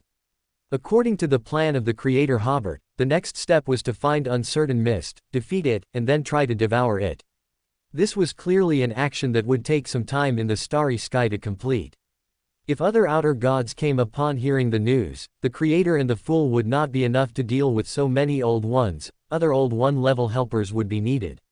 In addition to the Creator providing some assistance to the deities, Hobert was also preparing for the two Empresses' ceremonies to advance to Angel. In December, Hobert and Furs made full preparations and entered the starry sky for exploration for the first time. The initial intelligence work was mainly obtained from the Abraham family. When the Abraham family was at its peak, members above Wanderer enjoyed wandering in the starry sky, and they had very rich data on the starry sky, with dozens of records concerning extraterrestrial civilizations alone. Because that was outside the barrier, the effects of Beander means-like divination were limited, so they could only determine 3 safe star systems as the first exploration targets based on the data. Furs had performed a divination, and they would not encounter any danger in this exploration. Of course, there would be no danger. If there was still danger under the protection of the Creator, Furs's hope of advancing in the near future would be very slim. After making full preparations, Hobert prayed to the Creator, and Furs prayed to the Fool. After feeling the gaze of the 2 deities, Furs used the ability of Wanderer to open the astral world and enter the starry sky. The first extraterrestrial civilization they explored was a beast race planet, where the higher beings were a group of wild beasts with a certain degree of intelligence. The appearance of these wild beasts bore some resemblance to those on Earth, but it was merely a resemblance, they were clearly not the same species. According to the Abraham family's records, this planet had many beast kingdoms, and wars frequently broke out. Considering that their intelligence was not very high and they often engaged in war, it was the kind of place where legends were easily left behind, which is why they chose to explore here first. However, when Hobert and Furs arrived at this planet, they found that there were no animals at all. The forest with strangely shaped trees was eerily quiet. Hobert and Furs exchanged glances. Because of the protection of 2 deities, they decided to enter the dense forest for a brief exploration. Even if no legends were left, they could at least update the Abraham family's related records. Upon entering the dense forest, the 2 found no traces of any animals. The only sign that animals might have been present was the white gauze on some trees, like spider webs. Hobert's spirituality seemed to sense something.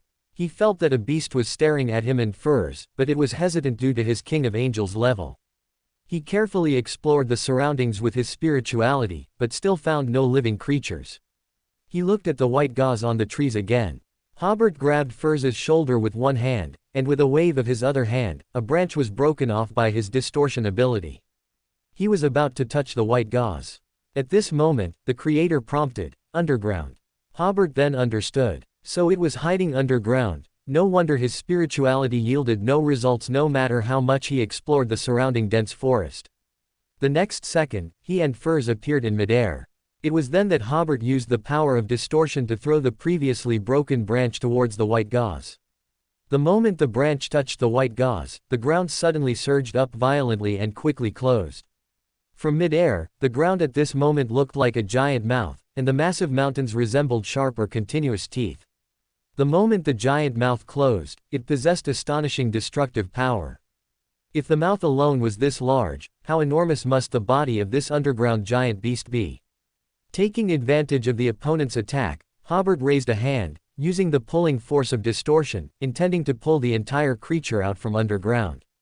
Rumble. The ground as far as the eye could see vibrated violently, and masses of gray flesh emerged from below. Hobert and Furs were both stunned. They had never imagined that there could be such a gigantic creature in the world. The 2 quickly ascended, returning to the starry sky, and discovered that Hobert's pull had caused roughly 1/10 of the planet's land to collapse. Immediately, the grayish-white flesh underground was revealed. It looked as if a part of the planet's shell had just been peeled off. What appeared next was a huge, seemingly boneless creature that was constantly struggling. At this moment, the Fool sent his divination vision into Hobert and Furs's minds. They saw that this planet was originally filled with beastmen. They fought, hunted, and farmed, seemingly living a tribal alliance-era life. Then, one day, several beastmen seemed to see something in the sky, and their eyes became blank. From then on, they constantly drooled, as if perpetually hungry. After returning home, they carved a strange statue and worshipped it every day. Gradually, due to worshipping an evil god, their bodies underwent some changes. Every time they devoured prey, their size would become even larger. After an abnormal growth, they became extremely irritable, devouring many of their tribesmen and using their own power to force the entire tribe to hunt for them. Later, prey no longer satisfied their appetite. They began to devour more beastmen, chasing beastmen from other tribes everywhere. Until all creatures on this planet were devoured by them, they had already become incredibly huge, and their appearance had also undergone tremendous changes. Their fur had long since receded, and because their bodies were too tall and subjected to too much gravity, they became flat and wide for easier movement. They began to devour each other, and eventually, only one creature remained on this planet. Hobert frowned slightly. The first few mutated beastmen must have been influenced by an outer god. They were likely worshipping primordial hunger. Without the protection of a barrier, an outer god could potentially cause the extinction of all life on an entire planet just by glancing at it. Thinking of this, the order-slaying sword appeared in his hand and transformed into the shape of a spear. A single spear thrust pierced the giant monster, which quickly collapsed and disintegrated. The only animal on this planet died. But the corpse of this giant creature would certainly breed microorganisms, and after the passage of time, this place would surely flourish again. Immediately, Hobert and Furs arrived at the second planet of this exploration. According to the Abraham family's records, this planet had forests that blotted out the sky, and beneath the shade of the tall trees were warm and humid swamps. Fishmen tribes lived in the swamps. In such a relatively closed place, legends were also easily formed within the tribes. However, when Hobert and Furs arrived at this planet, they found the entire planet was a vast expanse of white, with only a tiny bit of green near the equator. Upon reaching the planet's surface, they found that one aspect of the Abraham family's record was correct. The trees here were extremely tall, and even without leaves now, they still gave the feeling of blotting out the sky. But apart from a few fishmen tribes near the equator, all other regions had turned into a world of ice and snow. Furs was a little incredulous. Why did it become so cold here? Hobert looked at the giant trees before him and pondered for a moment before saying, I once heard of such a hypothesis, when all the carbon of a planet enters the plants. Furs was startled. Carbon can enter plants. Hobert falsely claimed, this is the latest achievement of the Academy of Sciences. They found that trees also breathe like humans. However, plants are the opposite of humans, they inhale carbon dioxide and exhale oxygen. These carbons are deposited in their bodies in this way. If the amount of deposition is too large, it means that a planet's heat is greatly reduced, and the planet will become cold.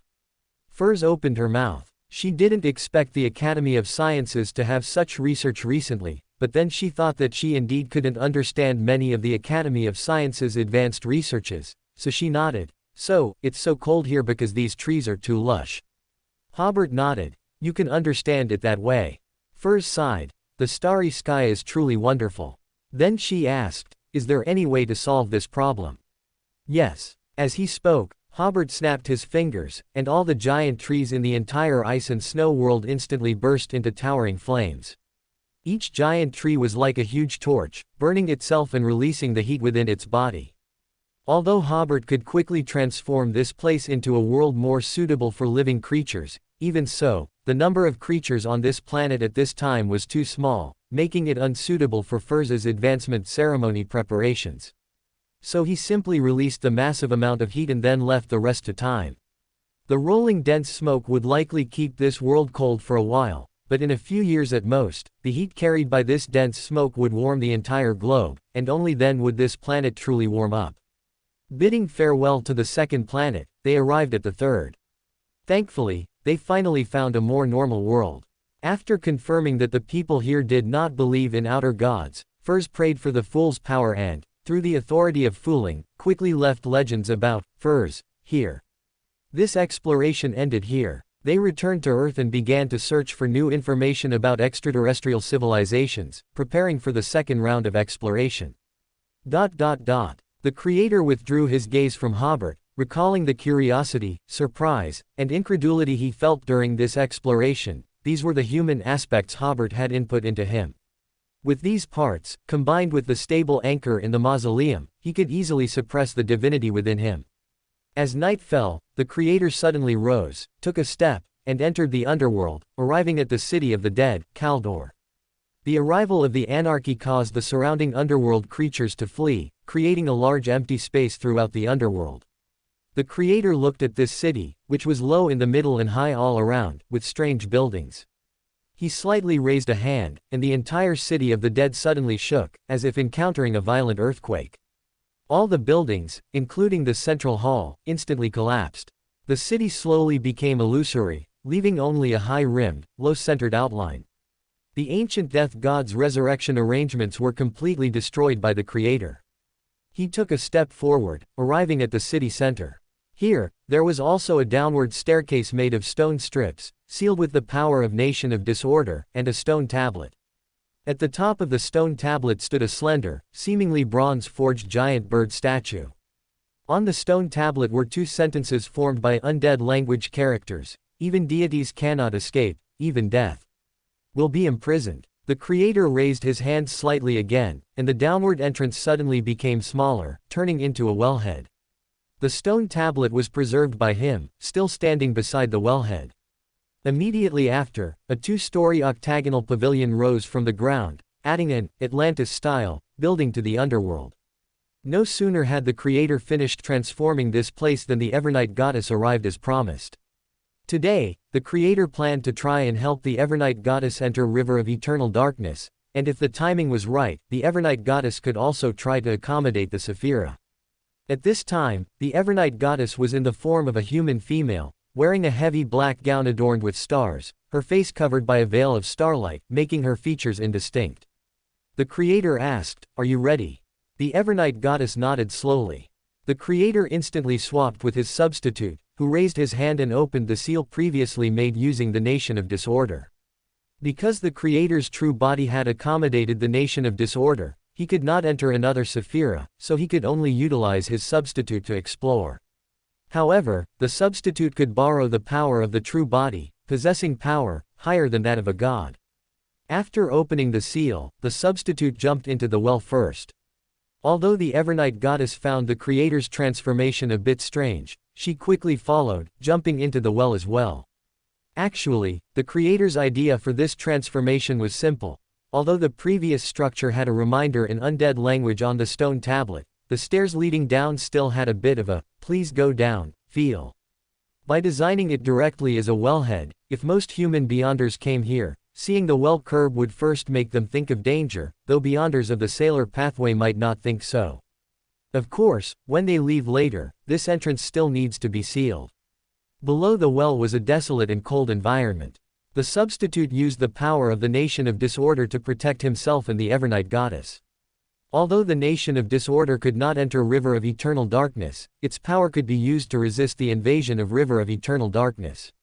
The path ahead was originally dim and lightless, but the star-like decorations on the Evernight goddess's dress suddenly emitted a faint starlight, illuminating the way forward.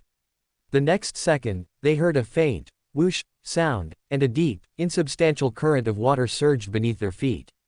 On the surface of the water, not even light could exist. Perhaps due to the Evernight goddess's arrival, River of Eternal Darkness was flowing towards them.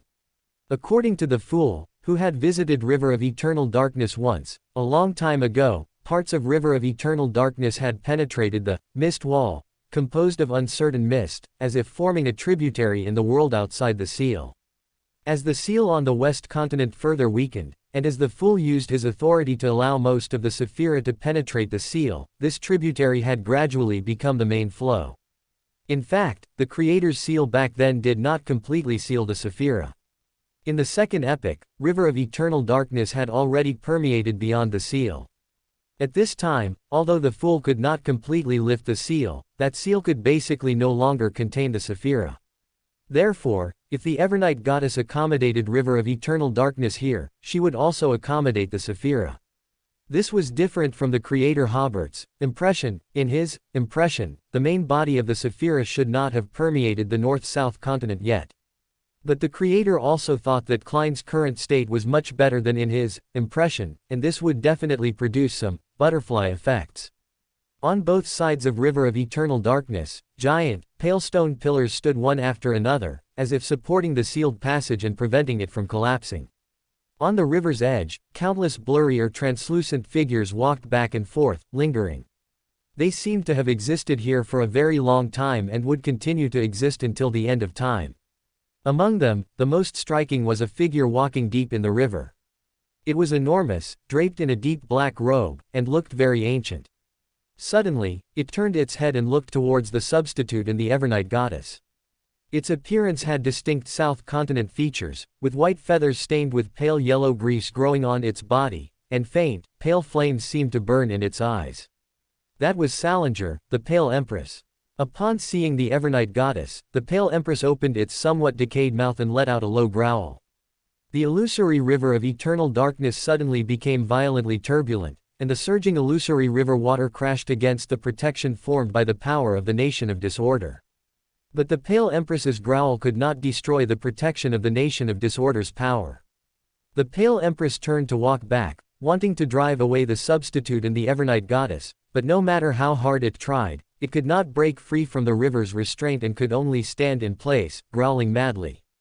This river, which flowed until the end of life, could only move forward, not backward. The substitute's gaze passed over the Pale Empress and saw another huge, illusory figure ahead, a giant bird, its body covered in sparse pale flames and feathers made of divine patterns. At this moment, the illusory river water was almost completely submerging it. That was Gregare, the undying bird ancestor, the ancient death god. Hobert had previously prevented Gregare's resurrection, and the creator had just completely destroyed the city of the dead. It was believed that this ancient death god would soon sink completely to the bottom of river of eternal darkness, with no hope of resurrection ever again. The substitute asked the Evernight Goddess, "Do you feel anything?" The Evernight Goddess shook her head, then said, "Perhaps I need to leave the protection of the nation of disorder." The substitute nodded and said, "Don't force it." The Evernight Goddess was not like Klein and Hobert, who had held Saphira very early on. Even if the Evernight Goddess was a god, and even if River of Eternal Darkness was the corresponding Saphira, without establishing a certain connection beforehand, it would be very dangerous for her. After the substitute finished speaking, he pushed the Evernight Goddess out of the protection. Suddenly, the entire River of Eternal Darkness paused. The next second, surging river water rushed towards the Evernight Goddess, and the entire river began to flow towards her, as if to completely devour her. The stars on the Evernight Goddess's dress brightened, and the starlight blocked the surging river water, allowing the water to only entangle her legs. But as the river surged, Salinger stepped along the river, one step at a time, bringing with him the aura of death and decay. Accompanying him were many Mr. Aziks, many Pale Empresses, and many angels of the Balaam Empire. Each time they died, they left an imprint in River of Eternal Darkness. Having died several times during the sequence of undead, they all had several identical figures rushing over. The Evernight Goddess was struggling to deal with the erosion of River of Eternal Darkness and had no energy left to deal with Salinger and the others. At this moment, the substitute acted, altering the direction of Salinger and the others. The Pale Empress and the angels seemed to have heard some command, turning around together and heading in the opposite direction. But after 2 or 3 seconds, they seemed to react and rushed towards the Evernight Goddess again. The substitute raised his hand, once again, altering their direction. On the other side, the Evernight Goddess, who had made contact with River of Eternal Darkness, suddenly exclaimed, "I feel the texture of River of Eternal Darkness." But River of Eternal Darkness currently belongs to Salinger, his spiritual imprint must be weakened. The substitute nodded, looking at Salinger's spiritual imprint, contemplating how to attack him. This fellow was already dead, it was impossible to kill him again. And in River of Eternal Darkness, it was very difficult to cause him substantial harm. The substitute tried to attack, altering Salinger's spiritual imprint from existence to non-existence. Salinger merely stumbled, taking a step back, and with a whoosh, his legs only slightly agitated the waters of River of Eternal Darkness. The substitute looked at the river water before him and suddenly thought of a method. The waters of River of Eternal Darkness were also constantly eroding the death god's spiritual imprint. Upon realizing this, his thoughts suddenly cleared. The substitute raised his hand, then gently lowered it, altering the forward force of the Pale Empress and the angels into a downward sinking force for Salinger.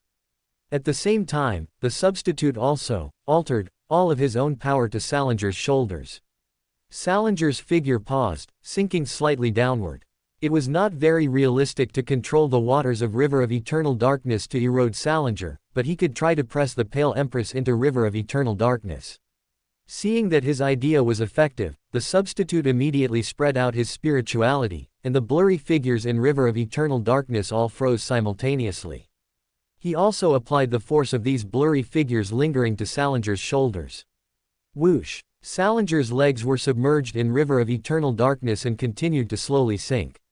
He struggled strenuously, causing whirlpools and undercurrents to appear on River of Eternal Darkness, stirring up violent waves.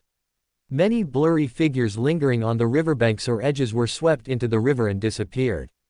The turbulent river of eternal darkness caused violent tremors throughout the entire underworld, and a huge change occurred in the death of the real world. But the substitute was still using all his strength to press Salinger downward. Until the water submerged his chest, his figure visibly faded considerably under the continuous erosion of river of eternal darkness. "That's enough," the Evernight goddess suddenly said. At this moment, a pure black chair suddenly appeared in the center of river of eternal darkness. "Amplify." The substitute promptly amplified the Evernight goddess's power, allowing her to break free from the entanglement of river of eternal darkness. At the same time, the stars on the Evernight goddess's dress became extremely penetrating, and the starlight actually penetrated the dark waters of river of eternal darkness, making the dark water glow from inside out. She walked on the surface of the water, step by step, towards that pure black chair. Beneath the Evernight goddess's feet, patches of starlight spread out, forming a starlight path.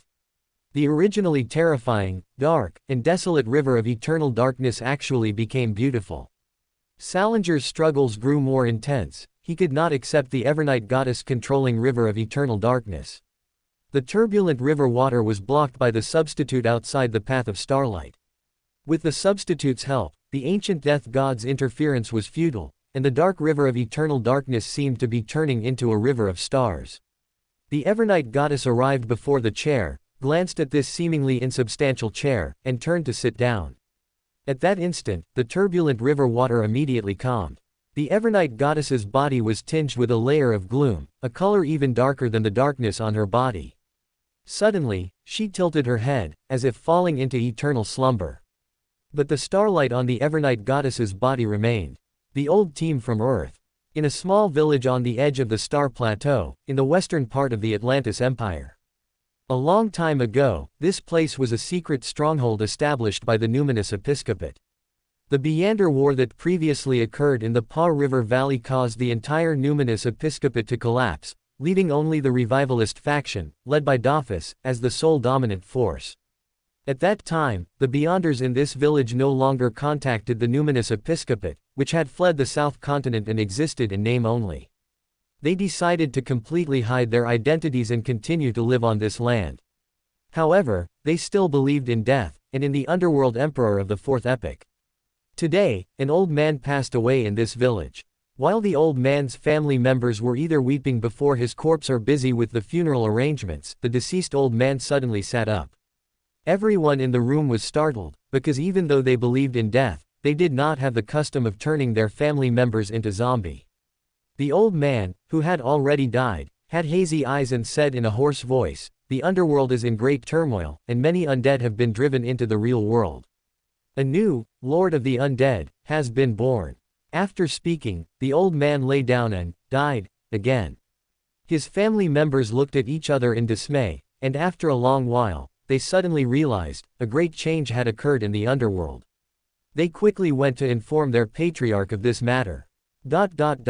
Eastchester County, Eastern Loan Kingdom. During the Fourth Epoch, Eastchester County was part of the Evernight Goddess's divine kingdom, and most of the people here believed in the Evernight Goddess. And in the history of the Night Goddess Church, at least half of the archbishops and priests came from Eastchester County. At this moment, in a village in Eastchester County, a highly respected old man passed away. This old man was a devout follower of the Evernight Goddess, and his passing even alarmed the priest of the Black Night Goddess Church in the town more than 10 kilometers away. While the priest was performing a soul-soothing ritual for the old man suddenly sat up. Both the priest and the old man's family were startled. The old man opened his mouth, which had long lost all its teeth and looked very shriveled, and said in a deep voice, "The underworld is covered in starlight. I saw a beautiful galaxy. I saw the sublime and eternal Evernight Goddess. Death and tranquility have become one." After speaking, the old man lay down again and died. Everyone in the room was silent for a long time, not knowing whether to be afraid or surprised. The priest was the first to react. He was led by the goddess's envoy and went to the goddess's divine kingdom. This is the good fruit of devout faith. Praise the goddess. The old man's family members and the mourners all followed, saying, "Praise the goddess." Amidst everyone's praises, the fear and surprise from before also seemed to quickly disappear. At this moment, the death of the entire real world became very abnormal. People who died in accidents were able to awaken and bid farewell to their families. People who died by murder fought the murderer again, either avenging themselves or startling the murderer. All of this was because River of Eternal Darkness became very turbulent, which in turn affected the underworld and the process of death. Fortunately, all these anomalies quickly disappeared, and death returned to normal. At this moment, on the illusory dark seat in River of Eternal Darkness, the figure of the Evernight goddess also became more illusory. Several minutes passed, and she still could not awaken from her slumber.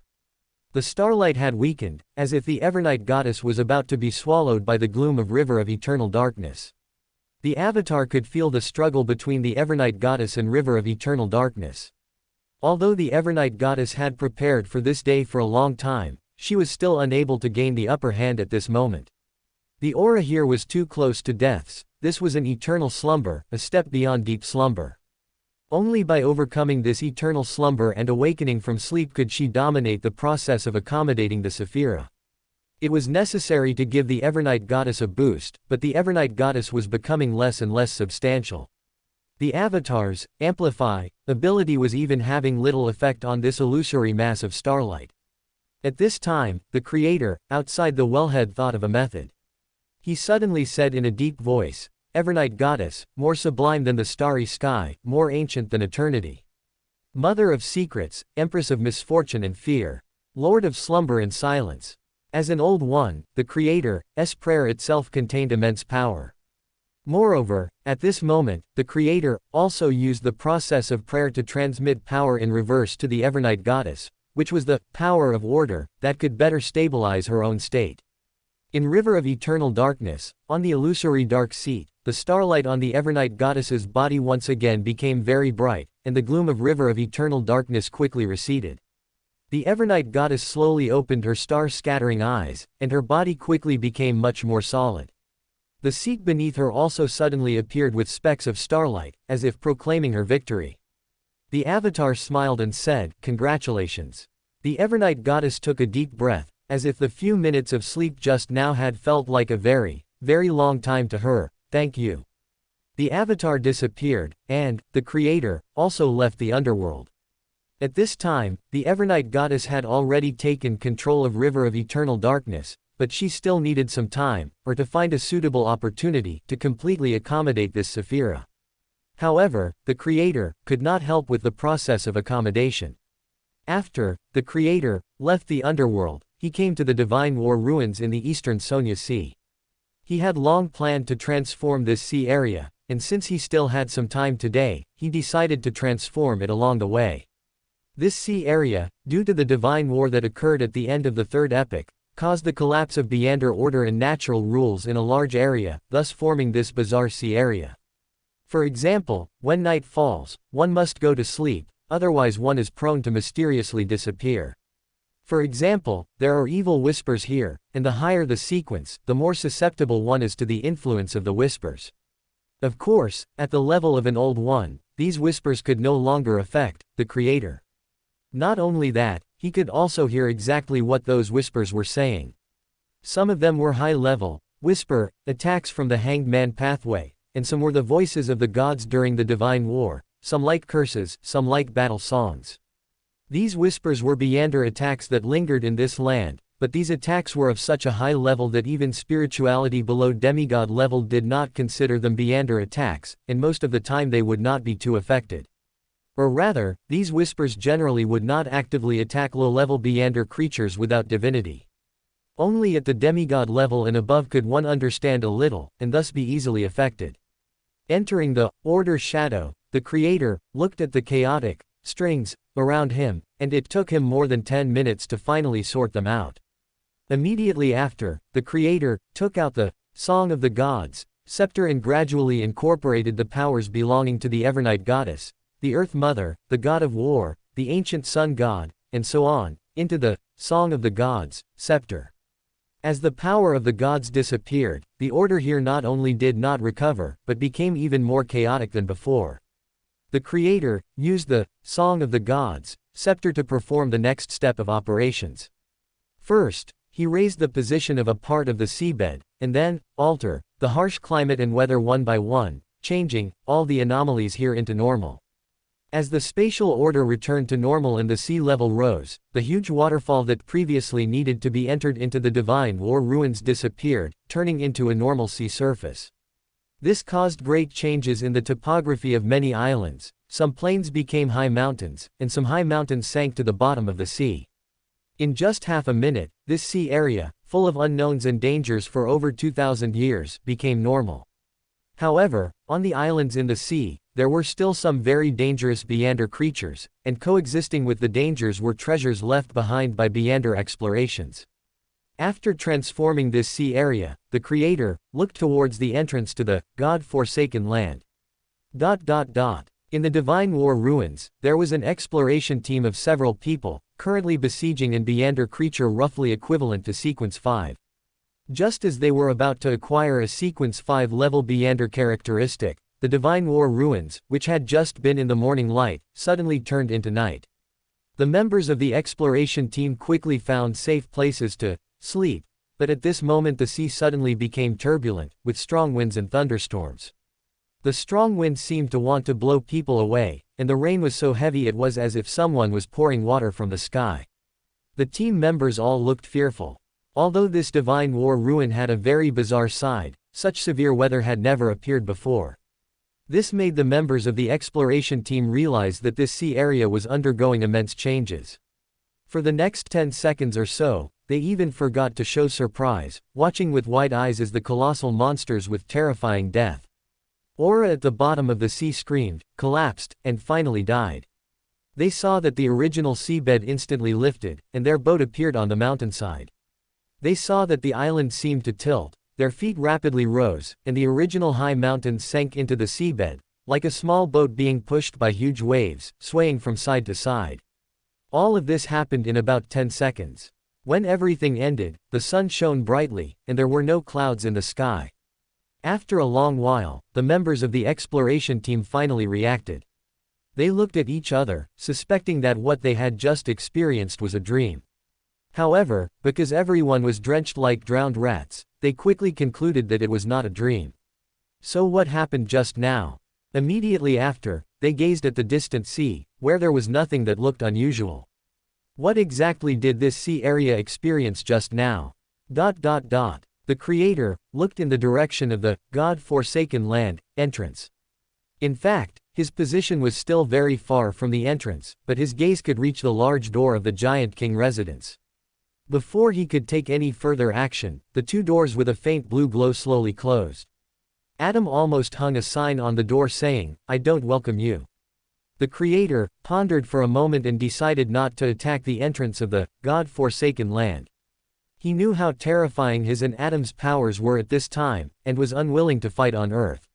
Secondly, Adam could currently imagine the ancient sun god's power at its peak. Although that was only at the level of half an old one, it was still a pillar, and even in a half an old one state, it was very difficult to deal with. Thus, the Creator turned his gaze to the south. The next second, he appeared in the southern part of the Divine War ruins. Because the complex environment of the Divine War ruins was no longer there, the place where the God-forsaken land intersected with the real world became apparent. That sea area was still very abnormal, looking overcast as if a storm was about to break at any moment. Amidst the dark black clouds, there was a black giant wall separating the God-forsaken land from the real world. This giant wall looked very magnificent, yet it was also semi-transparent, allowing glimpses of the interior of the God-forsaken land.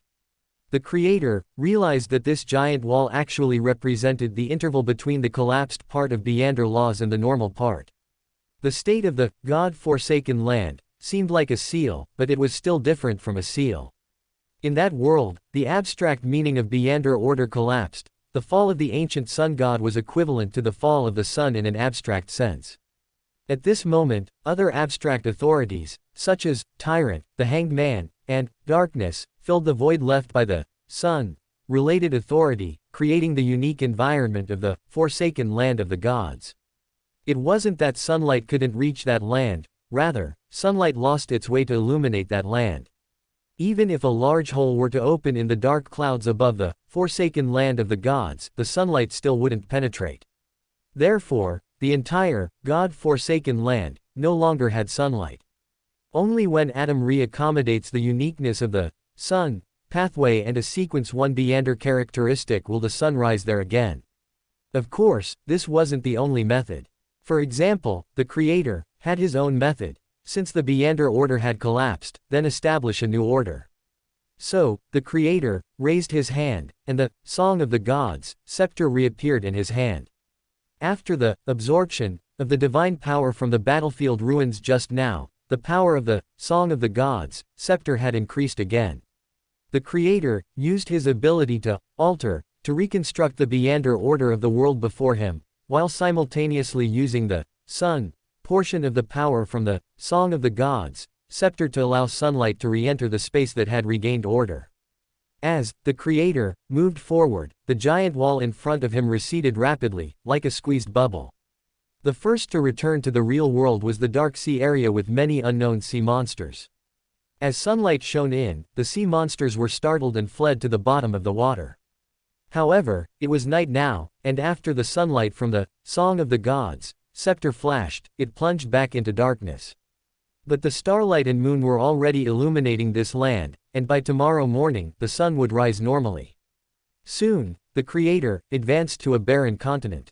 There was still life on this continent, but their appearance and condition were abnormal. Many were mutated Beander creatures or Beander monsters. This reminded the Creator of a topic once discussed at the Tarot Club: why the mutated Beander creatures in the God-forsaken land were so dense.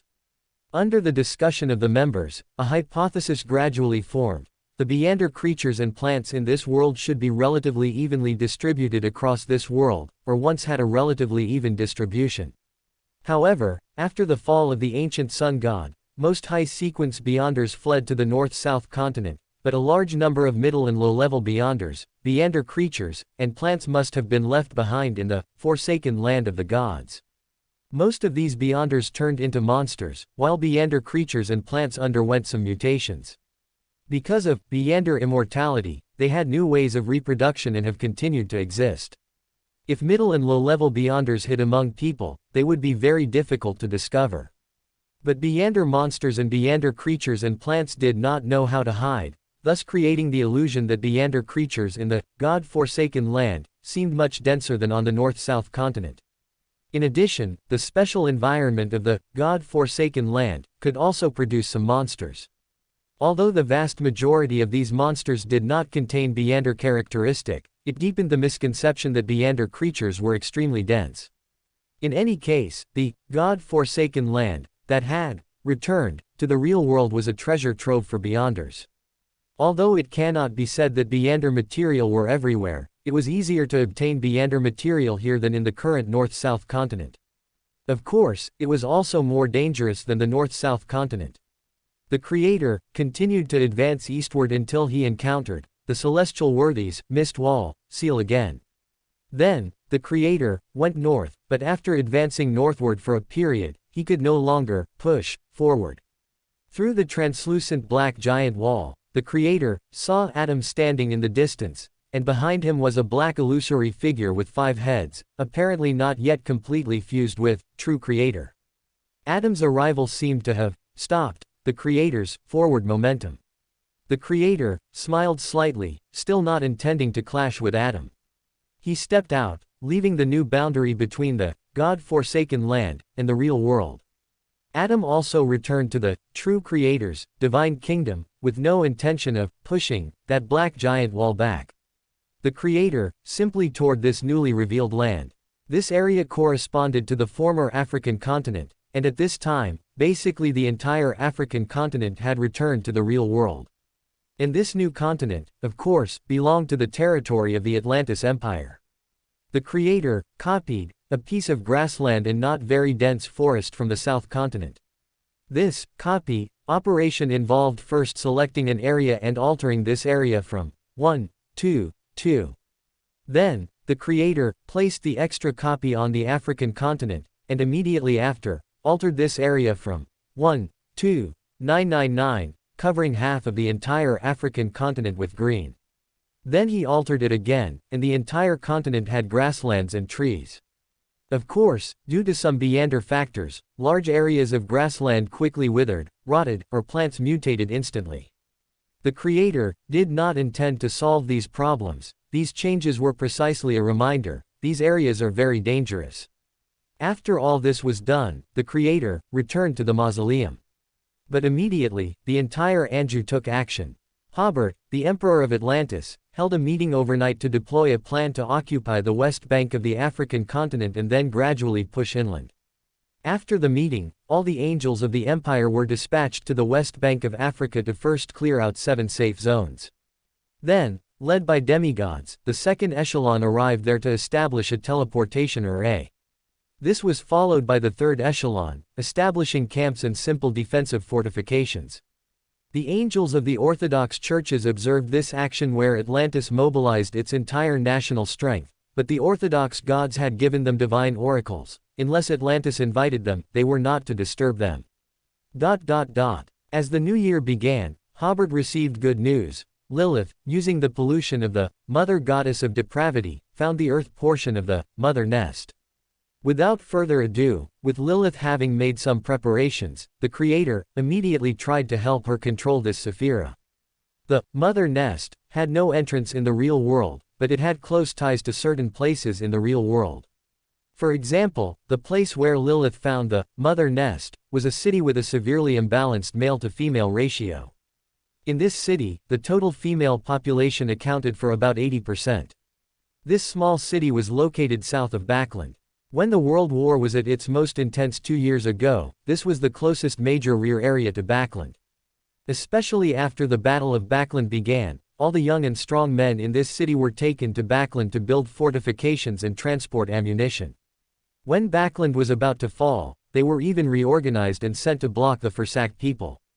The result was predictable: tens of thousands went, but only dozens returned. In the south of Backland, there were several such cities. These were scars that time could hardly erase in the short term. The mother nest had a close connection here because the mothers here were thinking of their children who had died in the war, and the young mothers were showing maternal love to their young children. Because of the lack of males, the maternal love here was relatively pure. Lilith used her own pollution, and the fact that the mother nest was hidden in maternal love, to establish an initial connection with the mother nest. After the two gods arrived in this city, the Creator amplified Lilith's connection with the mother nest, and strengthened the association between the two. In the sky above this city, an illusory shadow appeared. To avoid affecting the ordinary people in this city, the Creator established a barrier between the mother nest and the city, effectively blocking them. Looking at the phantom again, it was generally spherical with a small entrance in the middle. Its exterior was covered with many illusory beautiful flowers and many ferns, especially the plants around the entrance, which were not very ornate, like a beautiful and warm wreath. The inside of the mother nest could not be seen from the outside, but even the Creator, who lacked humanity, immediately felt a sense of warmth upon seeing the mother nest, as if seeing his old home and knowing his mother had prepared his favorite meal. Lilith tried to approach the mother nest, and soon found that the mother nest, which was clearly right in front of her, seemed to be quite distant, and no matter how hard she tried, she could not reach it. At this time, she once again released the pollution within her body, which caused her to glow with a crimson radiance. The spirituality in a large surrounding area immediately began to swell. Lilith held the order crystal in both hands, using this magical item to maintain most of her sanity. The crimson radiance sensed the existence of the mother nest, and instantly transformed into illusory tentacles, eagerly reaching out towards the mother nest. The mother nest also became somewhat tangible after being stained with the crimson radiance. Lilith looked back at the Creator, and immediately plunged into the mother nest. To initially control the mother nest, she needed to further release the pollution within her body, which caused the entire interior of the mother nest to glow with a crimson light. Her actions were extremely dangerous. It was very possible that Lilith would completely lose herself.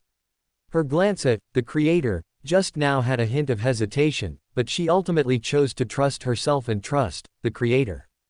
The Creator, outside the mother nest, immediately summoned the order clock, and gently struck it whenever Lilith was about to completely lose her sanity.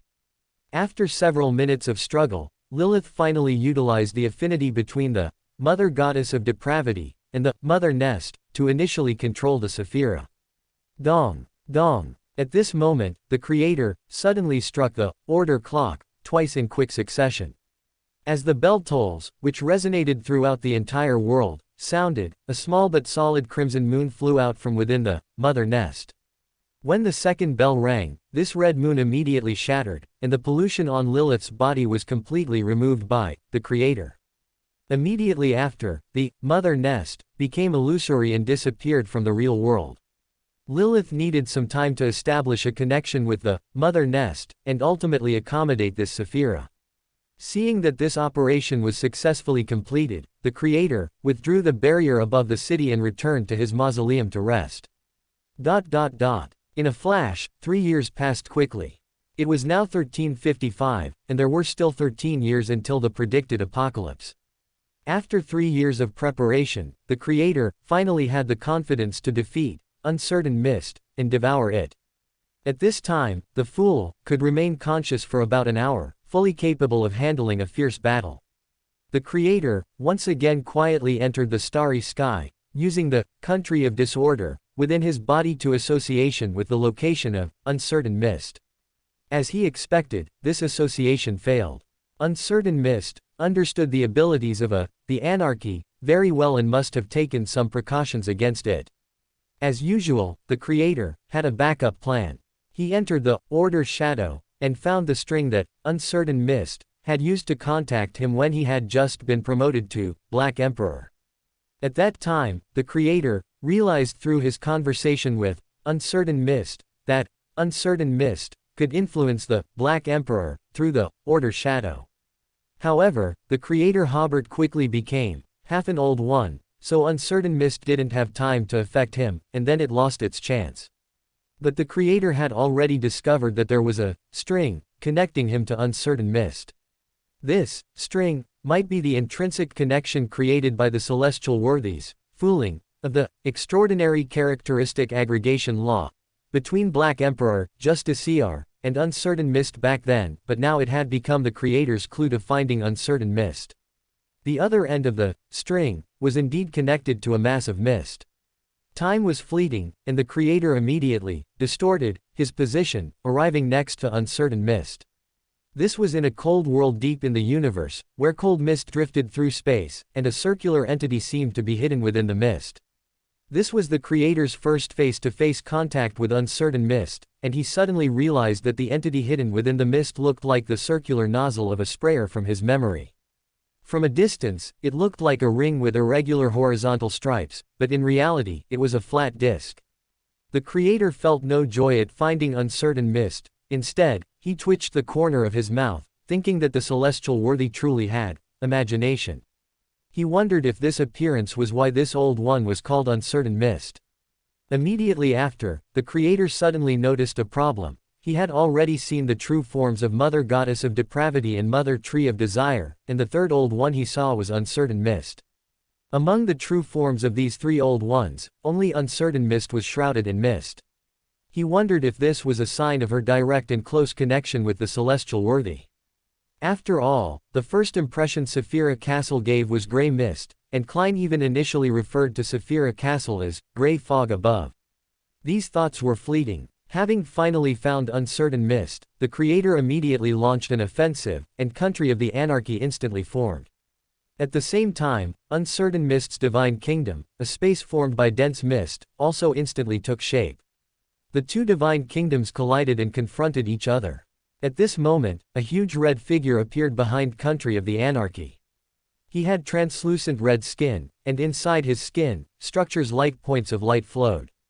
Around him, there were also flowing mysterious symbols. This was Mother Goddess of Depravity. The reason Uncertain Mist didn't escape was that she also had a helper. Or rather, Uncertain Mist believed that the Anarchy leaving the protection of the barrier was an opportunity for her. After all, she couldn't enter the barrier and could only watch the Anarchy's allies grow stronger little by little, waiting for the Creator to come knocking. The appearance of Mother Goddess of Depravity made everything around seem to contain new life. even the asteroids and comets deep in the universe developed smaller asteroids and comets within them. Just as she was about to attack country of the anarchy, a huge and mysterious castle suddenly appeared above her and plummeted down, trying to trap her inside. The fool arrived and tried to see if he could trap Mother Goddess of Depravity alone. Currently, the fool has not fully awakened, and this is definitely not a good time to accommodate Saphira Castle, so he is still at the level of half an old one at this time. Although Mother Goddess of Depravity's Saphira and Beander characteristic are incomplete, the symbol of a pillar is still there, which is more powerful than the current the fool. Below the mysterious castle, a giant crimson moon appeared, and the castle immediately stopped its descent. Not only that, but the crimson moon was also reversely affecting the fool within Saphira Castle. She intended to make the celestial worthy, who was already at a disadvantage, show new vitality. Just then, not far from the crimson moon, another giant moon appeared, but this was a white moon, not red. The white moon was seizing control from the crimson moon, forcing Mother Goddess of Depravity to divert power to counter the white moon. Moreover, compared to the mysterious castle above, Mother Goddess of Depravity was clearly more interested in the white moon. The crimson moon gradually moved towards the white moon, as if to merge with it. But around the white moon, a layer of illusory flowers and ferns immediately appeared, vibrant vegetation forming the shape of a nest. That was the Hive Mother, already accommodated by Lilith, who was also in the state of half an old one now. When the time was right, Lilith and Earth Mother would undergo their final fusion. But the current problem was that Earth Mother, as the divine aspect, hoped to occupy a greater proportion of consciousness after fusion, so this seemingly simplest step was full of uncertainty. However, Lilith no longer had to worry about Mother Goddess of Depravity's corruption and could come to the starry sky to assist in battle.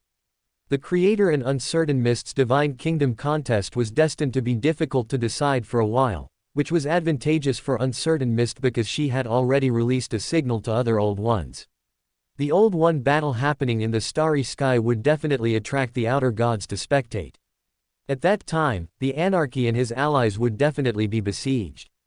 But Uncertain Mist overlooked one thing: the Creator must have also thought of this point, so why would he still engage in a Divine Kingdom contest with her? Just as Uncertain Mist thought her tactics were quite good, she suddenly felt a wave of drowsiness. Yes, as an old one, she had never slept, but now she actually felt a little sleepy.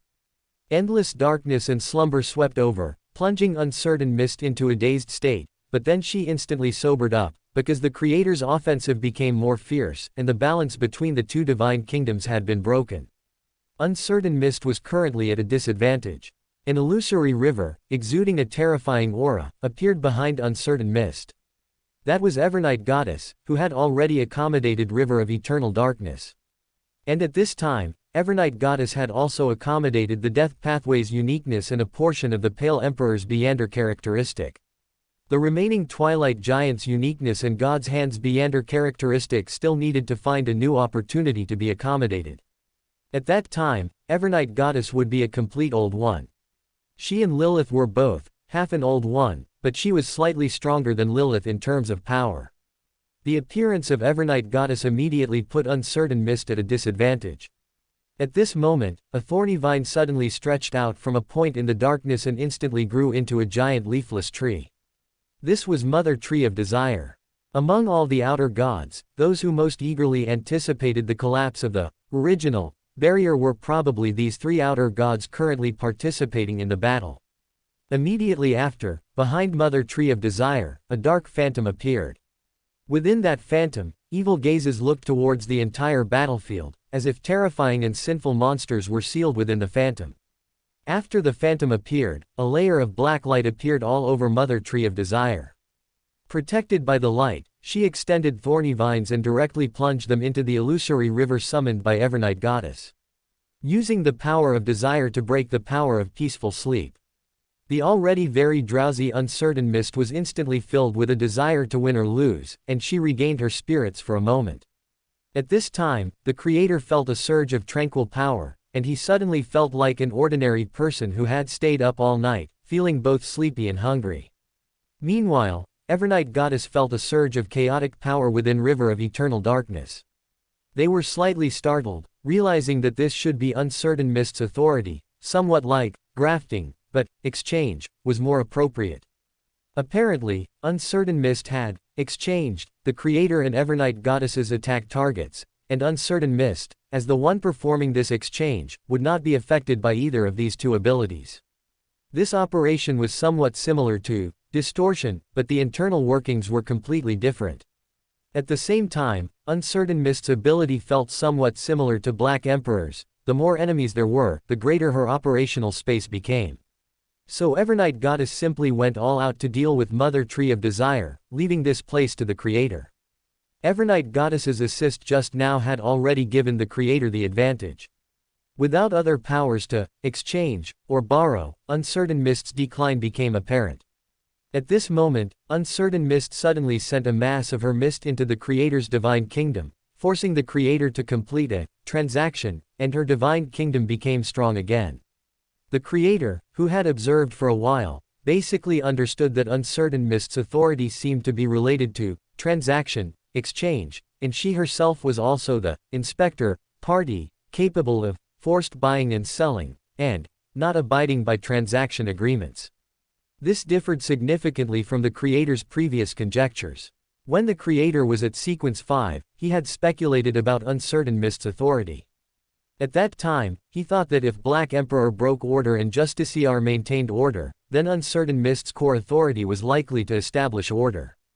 The Creator sighed, lamenting that he knew too little about authority at the time to have such a conjecture.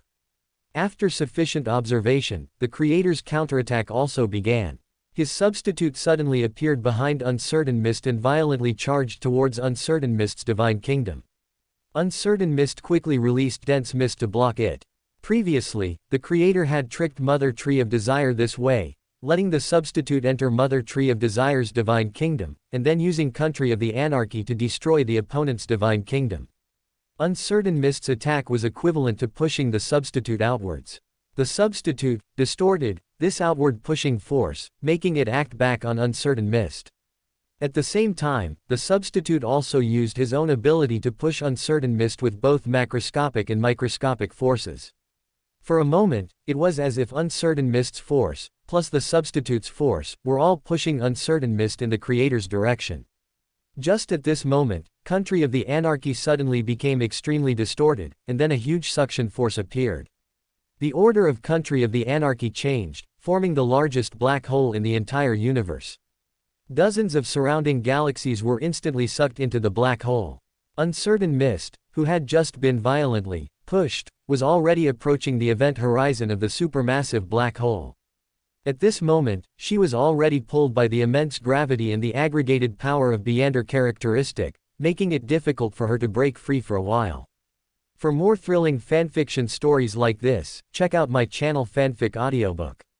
Dive into epic adventures, mysterious realms, and legendary journeys brought to life through immersive storytelling.